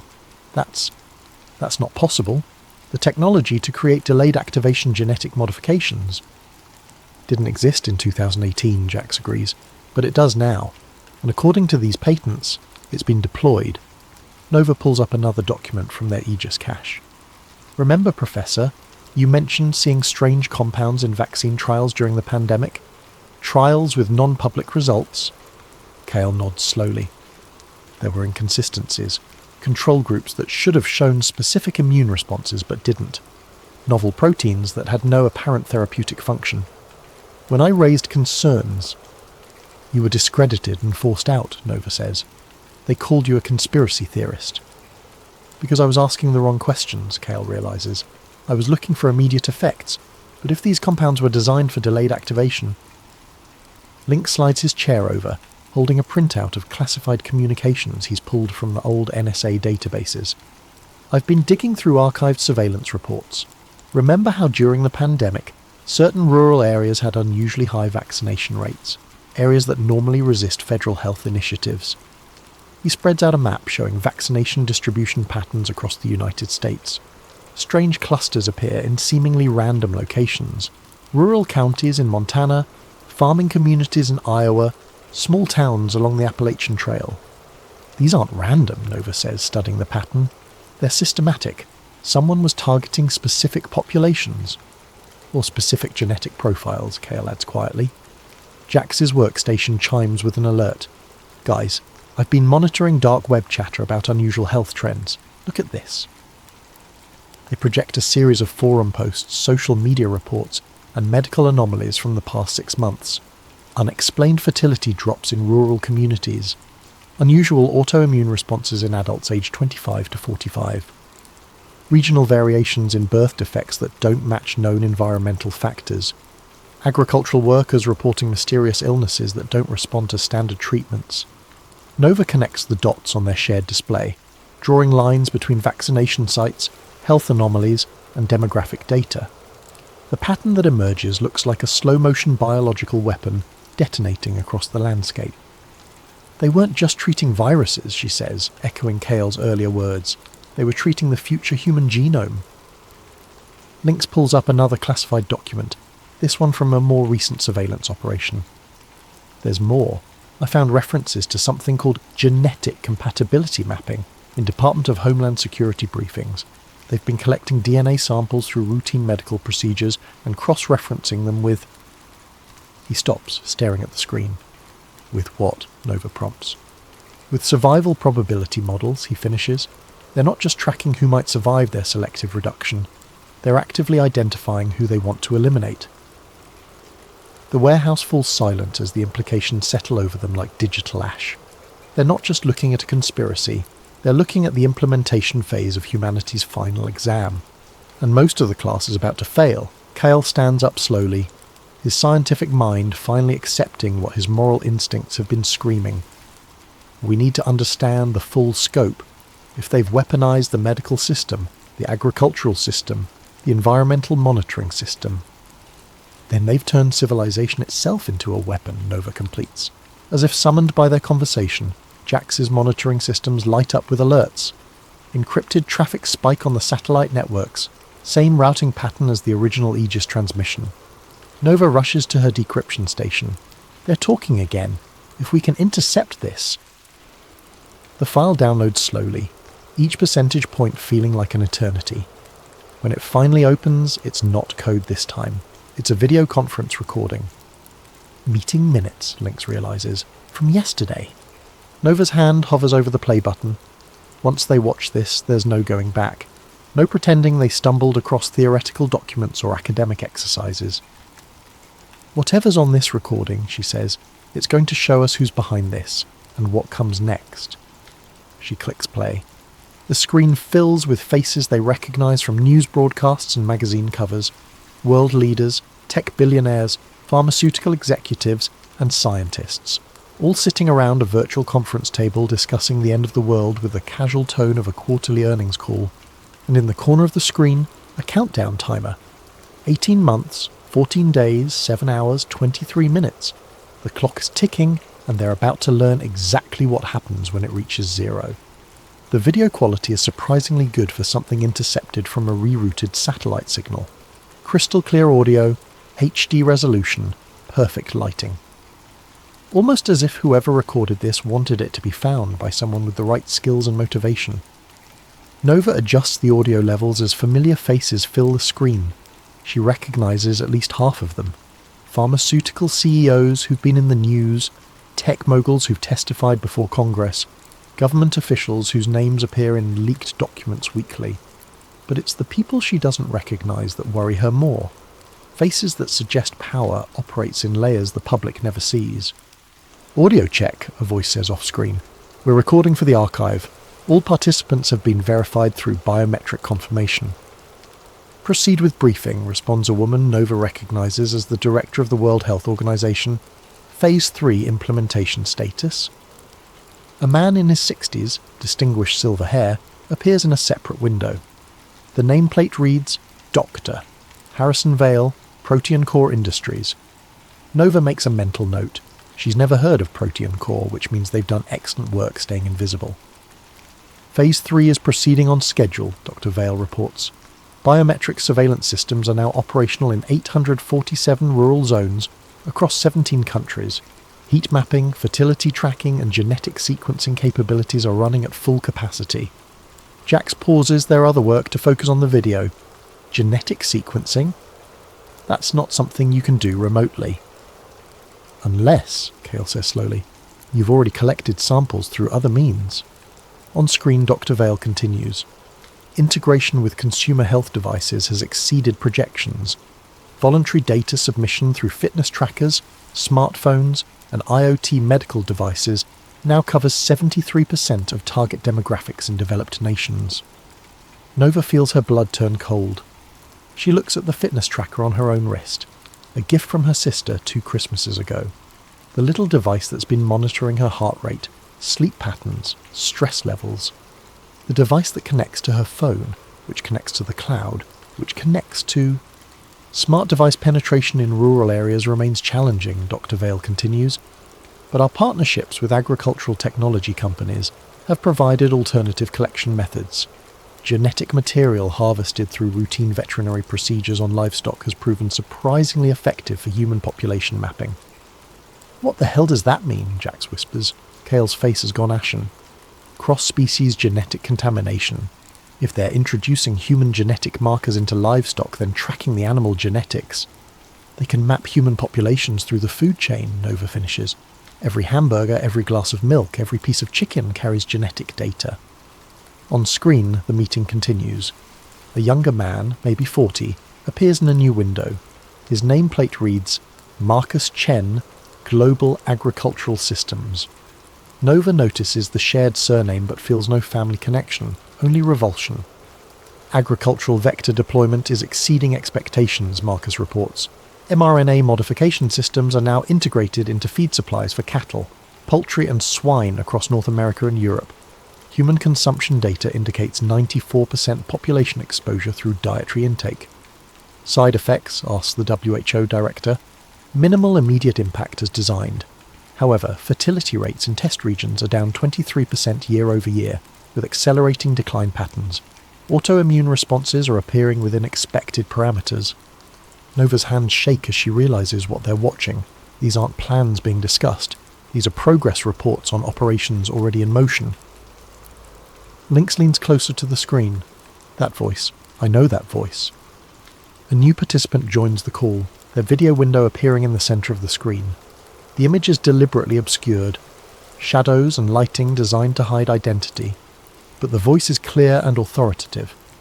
Psychological conditioning remains our most effective vector, the shadowed figure reports.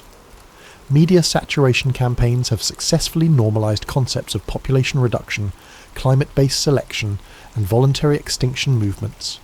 Social media algorithms are amplifying despair, hopelessness, and anti-natalist sentiment across target demographics. Mental fatigue campaigns, the WHO director asks, exceeding projections. Suicide rates in target age ranges are up 34% year over year. Birth rates continue declining as planned. Most importantly, resistance to authority has decreased significantly. Population compliance with future directives is expected to be near universal. Jack stands up abruptly, knocking over their chair. They're not just poisoning our bodies, they're poisoning our minds. Nova pauses the video, needing a moment to process what they're witnessing. This isn't just biological warfare. It's psychological, social, environmental. They've weaponized everything we depend on to survive. Food, air, water, information, Lynx lists. They're not attacking civilization. They've turned civilization into the weapon. Kale sits down heavily, his scientific worldview crumbling and reforming around this new reality. The fertility decline, the autoimmune disorders, the psychological depression epidemics, it's all connected.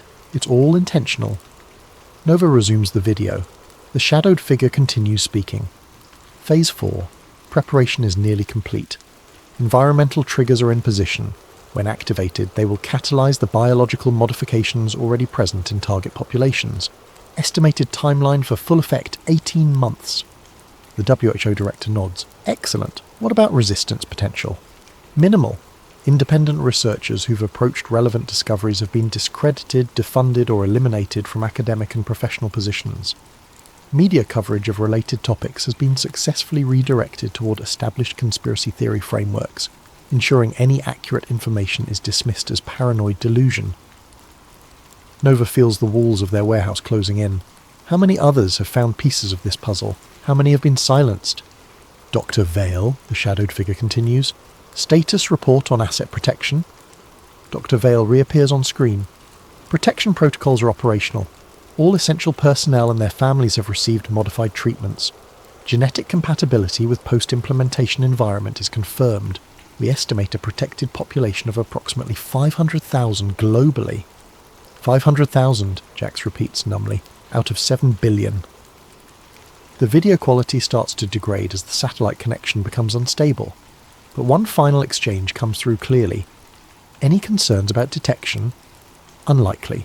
The full scope of the operation requires integration of data from medical, agricultural, environmental, technological and psychological sources.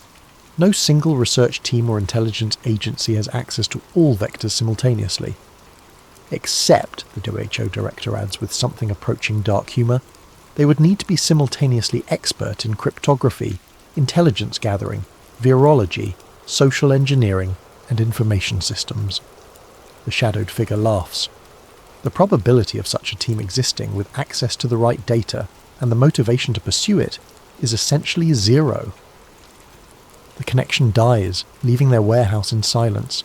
Nova, Lynx, Jax, and Kale look at each other across the digital evidence of humanity's planned extinction. "Well," Nova says finally, "I guess we're essentially zero." But as the four of them return to their workstations, preparing to dive deeper into the nightmare they have uncovered, none of them notice the small indicator light on Jax's communication system. The light that shows someone has been monitoring their network traffic. The light that means their essentially zero probability team has just become a confirmed threat. The light that means Phase 4 might be starting ahead of schedule. The warehouse's early warning system starts screaming at 4:17 a.m., 3 hours after they finished analysing the intercepted conference call. Nova jolts awake from her desk, where she'd fallen asleep reviewing genetic modification patents. The screens around her flash red as multiple intrusion detection systems trigger simultaneously. "Lynx!" she shouts, adrenaline cutting through exhaustion. "We've got company!" Lynx rolls out of his sleeping bag, grabbing his laptop and a go bag he keeps permanently packed, old habits from his intelligence days. "What kind of company?" "The kind that uses military-grade network penetration tools," Nova responds, her fingers flying across keyboards as she tries to lock down their systems. "Someone's been watching us." Jax appears from the back room, purple hair messy from sleep but their eyes sharp with focus. "How long have they been in our network?" "Unknown," Nova admits, fighting a losing battle against the intrusion. "But they've got root access to our communication systems. They've seen everything." Kale emerges from his makeshift lab, clutching a hard drive. "I've backed up all the biological data to an isolated system. If we lose the main servers..." "We're losing everything," Nova confirms, watching as file after file disappears from their local storage. They're not just infiltrating, they're sanitizing, removing all traces of what we've found. But even as their digital fortress crumbles around them, Nova's mind races ahead to their backup protocols.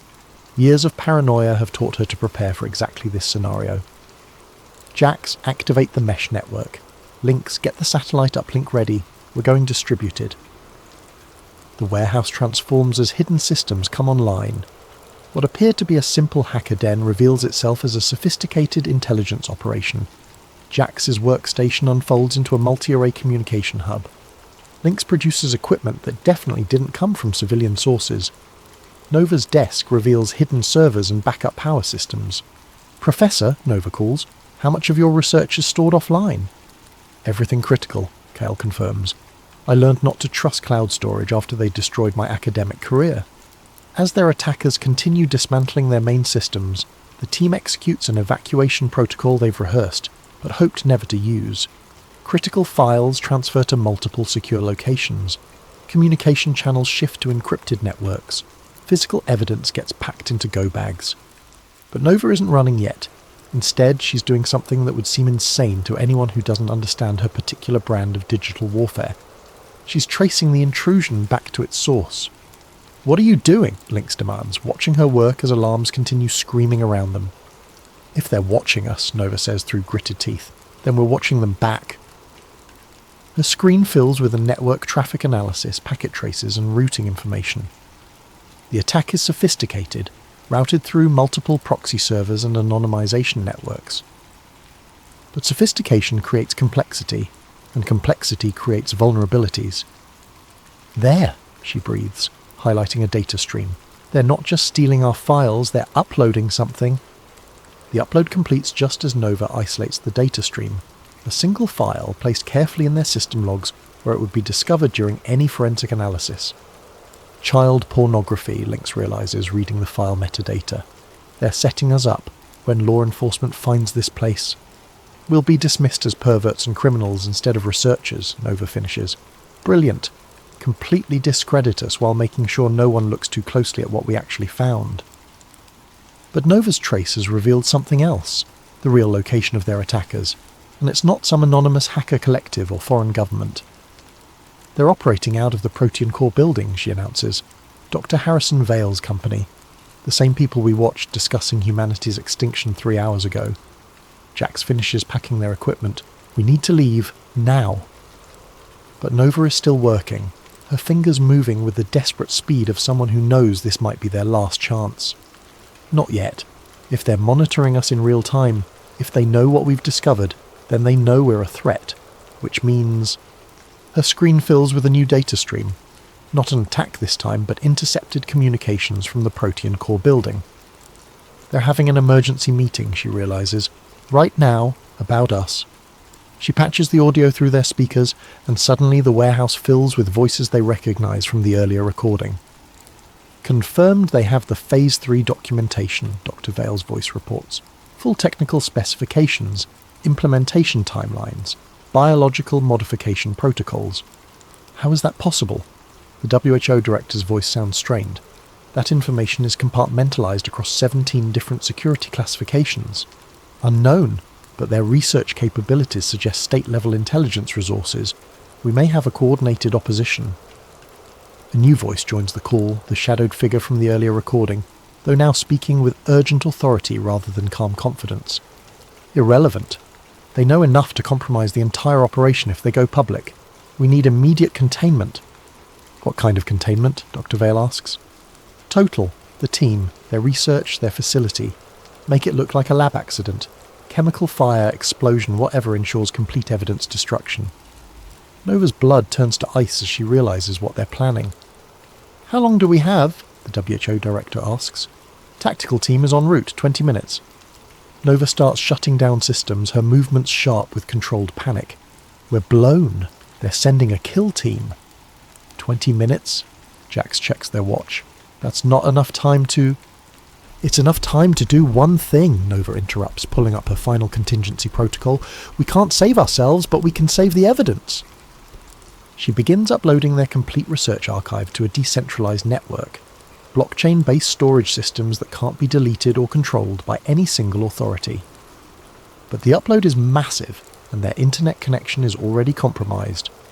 Upload time, 17 minutes, her system reports. 3 minutes to spare, Link says grimly, checking his weapons, if their timeline is accurate. But as if summoned by his words, new alarms start screaming. Motion sensors around the warehouse perimeter. Thermal imaging detecting multiple vehicles approaching from different directions. They lied about the timeline, Nova realizes. The team is already here. Through the grimy windows, they can see black SUVs surrounding the building. Tactical lights sweep across the walls. Radio chatter echoes from outside, professional, coordinated, lethal. Upload progress, 32%, her computer announces. Nova looks at her team, her friends, her fellow travellers in the digital underground. Jax with their fierce intelligence and boundless optimism. Lynx with his warrior's honour and protective instincts. Kale with his scientist's dedication to truth above comfort. I need 8 more minutes to finish the upload, she says quietly. Can you give me 8 minutes? Lynx checks his rifle, the same model he carried during his government service. Against a professional tactical team? In an indefensible position? He looks around the warehouse, their home, their sanctuary, their last stand. Yeah, he says finally, we can give you 8 minutes. As the first breaching charges explode against the warehouse doors, Nova's fingers continue dancing across her keyboard, uploading humanity's final testimony to the digital wind. Outside, boots pound against concrete and orders are shouted in tactical shorthand. Inside, 4 people who stumbled across the end of the world fight to make sure someone, somewhere, will know what really happened to the human race. The upload bar crawls toward completion, 47%, 48%, Sasipgu Peosentu, and in the distance sirens wail, though whether they're coming to help or to clean up the mess, nobody can tell. Upload progress, 73%. Nova's fingers move across the keyboard with mechanical precision, even as automatic weapons fire tears through the warehouse's steel walls. Lynx and Jax have improvised a defensive position behind stacked servers, returning fire with a small arsenal Lynx maintained for exactly this scenario. Kyle crouches beside Nova, clutching his backup drives like sacred relics. "How much longer?" Lynx shouts over the gunfire, ejecting an empty magazine. 3 minutes, Nova responds, sweat dripping onto her keyboard as she maintains the upload connection, despite power fluctuations from damaged systems. A tactical team member appears at a broken window. Jax takes him down with a shot that would make their grandfather proud. The same grandfather who taught them to shoot cans off fence posts in rural Oregon, never imagining his lessons would one day be used to defend the future of human civilization. Upload progress, 81%. "Nova!" Kyle shouts, pointing at the main screen. "They're jamming our satellite connection." She looks up to see their upload speed dropping rapidly. The decentralized network storage is failing as targeted electromagnetic pulses disrupt their communication arrays. Years of preparation, layers of redundancy, multiple backup systems, all being systematically neutralized by an enemy who understands their capabilities better than they understand themselves. "Switch to the hardline," she orders, pulling cables from emergency ports hidden beneath the floor. "If the satellites are down, we go terrestrial." But even as she reroutes their connection through buried fibre optic cables, her screens show the truth. Their attackers aren't just soldiers. They're technicians, equipped with signal intelligence gear and digital warfare tools. This isn't a military assault, it's a surgical data extraction and elimination operation. Upload progress, 89%. They're inside the network, Nova realizes, watching as files begin corrupting during transfer. They're not jamming the connection, they're poisoning it. Malicious code floods through their internet connection, targeting not just their local systems, but the destination servers themselves. Wherever they try to upload their evidence, the same destructive algorithms follow, erasing data as fast as they can transmit it. 90 seconds, Lynx reports, reloading his rifle. "That's all I can give you." Nova's mind races through alternatives. Local storage, compromised. Cloud servers, compromised. Peer-to-peer networks, compromised.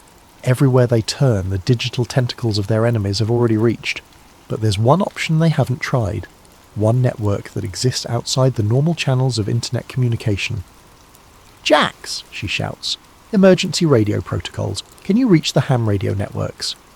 Jax nods, understanding immediately. While their enemies have prepared for digital warfare, they might not have anticipated analog communication methods, ancient radio technology that predates the internet by decades. As Jax frantically assembles radio equipment, Nova begins compressing their data files into formats suitable for audio transmission. Everything they've discovered about Project Aegis, the population reduction protocols, the biological modification systems, compressed into digital packets that can be transmitted over shortwave radio frequencies. Upload progress, 94%. Transmission corrupted. Their internet connection dies completely as electromagnetic pulse weapons finish destroying their communication arrays. But Jax's radio equipment sparks to life, connecting them to a network of amateur radio operators who maintain communication protocols independent of corporate or government control. "This is Emergency Station Alpha calling CQ Emergency," Jax broadcasts. "We have critical data for immediate relay to all stations. Repeat, critical data for immediate relay." Responses crackle back from radio operators across the country, retired engineers, electronics hobbyists, disaster relief volunteers, people who maintain the last truly free communication network on the planet. Nova begins transmitting their compressed data files, sending fragments to different radio operators with instructions for reassembly and distribution. It's slow, inefficient and incomplete, but it's working. Until the lights go out. Emergency power kicks in, bathing the warehouse in red light as their main electrical systems fail. Through the broken windows they can see technicians working on power lines, systematically isolating the building from the electrical grid. "They're cutting everything," Kale observes. "Power, internet, radio frequency spectrum, complete communication isolation." Nova's laptop switched to battery power, giving her perhaps 10 minutes of operation before total system failure. She continues transmitting data packets over Jax's radio equipment, but the process is agonizingly slow. "Nova!" Lynx calls urgently. "Movement on the roof. They're coming through the skylights." She looks up to see tactical team members rappelling through the warehouse's ceiling. Professional, coordinated, equipped with night vision and thermal imaging. In 30 seconds, they'll have complete control of the space. In 30 seconds, Project Aegis will remain humanity's best-kept secret. But Nova has one final option. One last desperate gambit that violates every principle of operational security she's ever followed. She activates her personal phone's livestream function and begins broadcasting directly to social media. "My name is Nova Chen," she says, looking directly into the camera as gunfire echoes around her. "If you're watching this, you need to know that the world's governments and corporations are planning to kill most of the human race." Her phone's screen shows viewer counts climbing rapidly. Hundreds, then thousands of people drawn by the chaos and violence of her livestream. They call it Project Aegis, population reduction through biological modification. They've poisoned the vaccines, contaminated the food supply, weaponized the environmental monitoring systems. Tactical team members breach their defensive position. Lynx falls, blood spreading across the concrete floor. Jax continues working the radio, transmitting data even as red laser sights dance across their chest. The timeline is 18 months, Nova continues, holding the phone steady despite the chaos. They've already begun implementation. If you've been vaccinated, if you eat processed food, if you use smart devices, you're already carrying the biological modifications they need to. A tactical team member's rifle butt smashes into her skull, sending the phone spinning across the concrete floor. The livestream continues, showing a sideways view of combat boots and spreading pools of blood, but the damage is done. In the 3 minutes her stream was active, over 50,000 people watched Nova Chen's final testimony. And in the age of social media, 50,000 becomes 5 million in a matter of hours. The last thing her phone's camera captures before the screen goes black is a gloved hand reaching down to pick it up. In the background, a voice speaks with calm authority. "Sanitize everything. No evidence, no witnesses, no trace this facility ever existed." Then static, then silence, then nothing. 6 months later. The official report from the Woodland Fire Department described it as a tragic industrial accident. Improper storage of chemical solvents in a converted warehouse led to an explosion that killed 4 squatters and destroyed the building completely. Local news covered it for exactly 1 day before moving on to more compelling stories. The livestream that briefly appeared on various social media platforms was quickly removed for violating community guidelines against violent content and misinformation. Users who tried to share or discuss it found their accounts suspended or shadow banned. Within a week it had been scrubbed from mainstream platforms entirely. But the internet remembers everything, especially the things someone desperately wants forgotten. On encrypted message boards and dark web forums, fragments of Nova's final broadcast circulate like digital samizdat. Grainy screenshots, audio clips, transcribed quotes passed from user to user through carefully maintained networks of paranoid technologists and dedicated conspiracy researchers. Truth Seeker 2030 posts on an anonymous forum. Anyone else remember that warehouse livestream from 6 months ago? The girl talking about Project Aegis? Can't find it anywhere now, but I swear I downloaded a copy. Digital Ghost responds, had the same video. File corrupted when I tried to open it last week. All my Aegis research just disappeared, like it was never there. Red Pill Reality chimes in. Same here. But I remember what she said. Population reduction, biological modifications, food supply contamination, 18 months. We're down to 12 months now. The conversations multiply across platforms that exist in the shadows of the normal internet. Ham radio operators share fragments of the data Jax transmitted in those final minutes. Academic researchers quietly compare notes about unusual patterns in pharmaceutical trials and agricultural modifications. Environmental scientists notice anomalies that match the warnings from a warehouse that officially never existed. Dr. Sarah Martinez, epidemiologist at UC Davis, publishes a paper about unexplained fertility decline in rural agricultural communities. She doesn't mention Project Aegis directly, but her data matches the patterns Nova's team identified with unsettling accuracy. Professor David Kim at MIT releases research about novel proteins found in certain vaccine batches, proteins with no apparent therapeutic function. His funding gets cut 3 weeks later, and his department chair suggests he focus on less controversial research topics. Environmental journalist Lisa Chen, no relation to Nova despite the shared surname, investigates reports of unusual biometric surveillance equipment appearing in remote areas. Her article gets killed by her editor, who explains that the magazine's parent company has concerns about unfounded conspiracy theories. But each cancelled publication, each suppressed research project, each deleted social media post creates a new data point in a pattern that becomes hard to ignore. The truth spreads like a virus through the digital underground. 12 months later, Maya Patel is 17 years old and has never heard of Nova Chen, Lynx Rodriguez, Jax Morrison, or Professor Kale. She lives in a small village in rural India, where internet access is limited, and social media is considered a luxury for urban elites. But Maya is smart, curious, and has access to her school's computer lab 3 days a week. She spends her time learning about environmental science, genetic engineering, and the intersection of technology and biology. Her dream is to study at a Western university and help solve the world's agricultural challenges. It's during one of these computer lab sessions that she finds the flash drive, buried in a box of discarded electronics donated to the school, wrapped in plastic and electrical tape like someone tried very hard to preserve it. The label, written in faded ink, reads, Population Zero Proof.Vault. Maya plugs it into the computer, expecting maybe some students' old homework or family photos. Instead, she finds 847 gigabytes of encrypted data files, research documents, intercepted communications, and video recordings.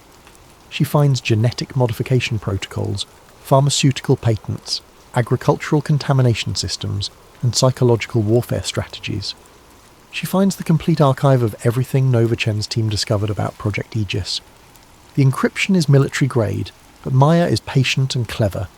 She spends 3 weeks cracking the access codes, working during lunch breaks and staying after school until the janitor kicks her out. When she finally opens the files, she spends another week just trying to understand what she's looking at. Population reduction through coordinated biological intervention. Genetic modification systems activated by environmental triggers. Food chain contamination designed to cause sterility and immune system failure. Psychological warfare campaigns to normalize extinction and reduce resistance to authority. A timeline that originally targeted 2030, but has been accelerated to 2027. Maya realizes she's looking at the blueprint for humanity's planned extinction, and according to the timestamps on the most recent files, the final phase is scheduled to begin in 6 months. She copies everything to multiple storage devices and begins the careful process of verification, cross-referencing patent filings, pharmaceutical research, agricultural modifications, environmental monitoring data. Every piece of evidence Nova's team gathered, Maya confirms through independent research. It's all true. It's all happening. And almost nobody knows. But Maya Patel is 17 years old, raised in a culture that reveres education and truth-telling above personal safety.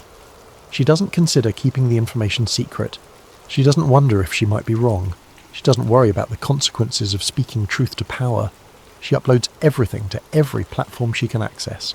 WikiLeaks, anonymous file-sharing networks, academic databases, social media platforms, government transparency websites, journalist tip lines, activist organizations, environmental groups, medical research communities. She translates key documents into 17 languages and distributes them through international networks. She creates simplified summaries for non-technical audiences and detailed analyses for subject matter experts. She floods the internet with the truth about Project Aegis, and this time it's too late to stop the signal. Within hours, Maya's uploads are being downloaded thousands of times. Within days, the downloads become millions. Major news outlets pick up the story. Government officials demand investigations. International health organizations call emergency sessions. The carefully orchestrated plan to reduce human population through biological warfare becomes the most documented conspiracy in human history. Dr. Harrison Vale attempts to discredit the documents as sophisticated forgeries. The WHO director claims the communications were taken out of context. Government officials deny any knowledge of population reduction protocols. But the evidence is overwhelming, the documentation is comprehensive, and the verification is independent. Too many researchers, in too many countries, using too many different methodologies, all reach the same conclusion. Project Aegis is real, it's operational, and it's working. Global fertility rates have dropped 34% over the past 3 years. Autoimmune disorders have increased 78% in demographics that received certain vaccine formulations. Agricultural workers in modified crop regions show genetic markers consistent with engineered biological agents. Psychological depression and suicide rates have reached historic highs in precisely the age groups targeted by media manipulation campaigns. The population reduction protocol isn't a future threat. It's already killed millions of people. 18 months after the warehouse, Maya Patel stands before the International Criminal Court in The Hague, testifying about the greatest crime in human history. Behind her sits a display showing population statistics, fertility decline curves, mortality data, and genetic modification evidence. She holds up a small flash drive, the same one she found in a box of discarded electronics in her school's computer lab. This device, she tells the court, contains the complete records of Project Aegis, compiled by 4 researchers who died trying to warn the world about what was being done to us. She sets the drive on the witness stand. Nova Chen was 26 years old when she was murdered for discovering that our governments and corporations had poisoned the human race. Lynx Rodriguez was 32 when he died, defending her right to tell the truth. Jax Morrison was 21 when they gave their life to upload this evidence to radio networks around the world. Professor Kale was 58 when he was killed for asking the wrong questions about biological modification research. Maya looks directly at the defendants, pharmaceutical executives, government officials, and corporate leaders who sit in chains behind bulletproof glass. They died so that we could live.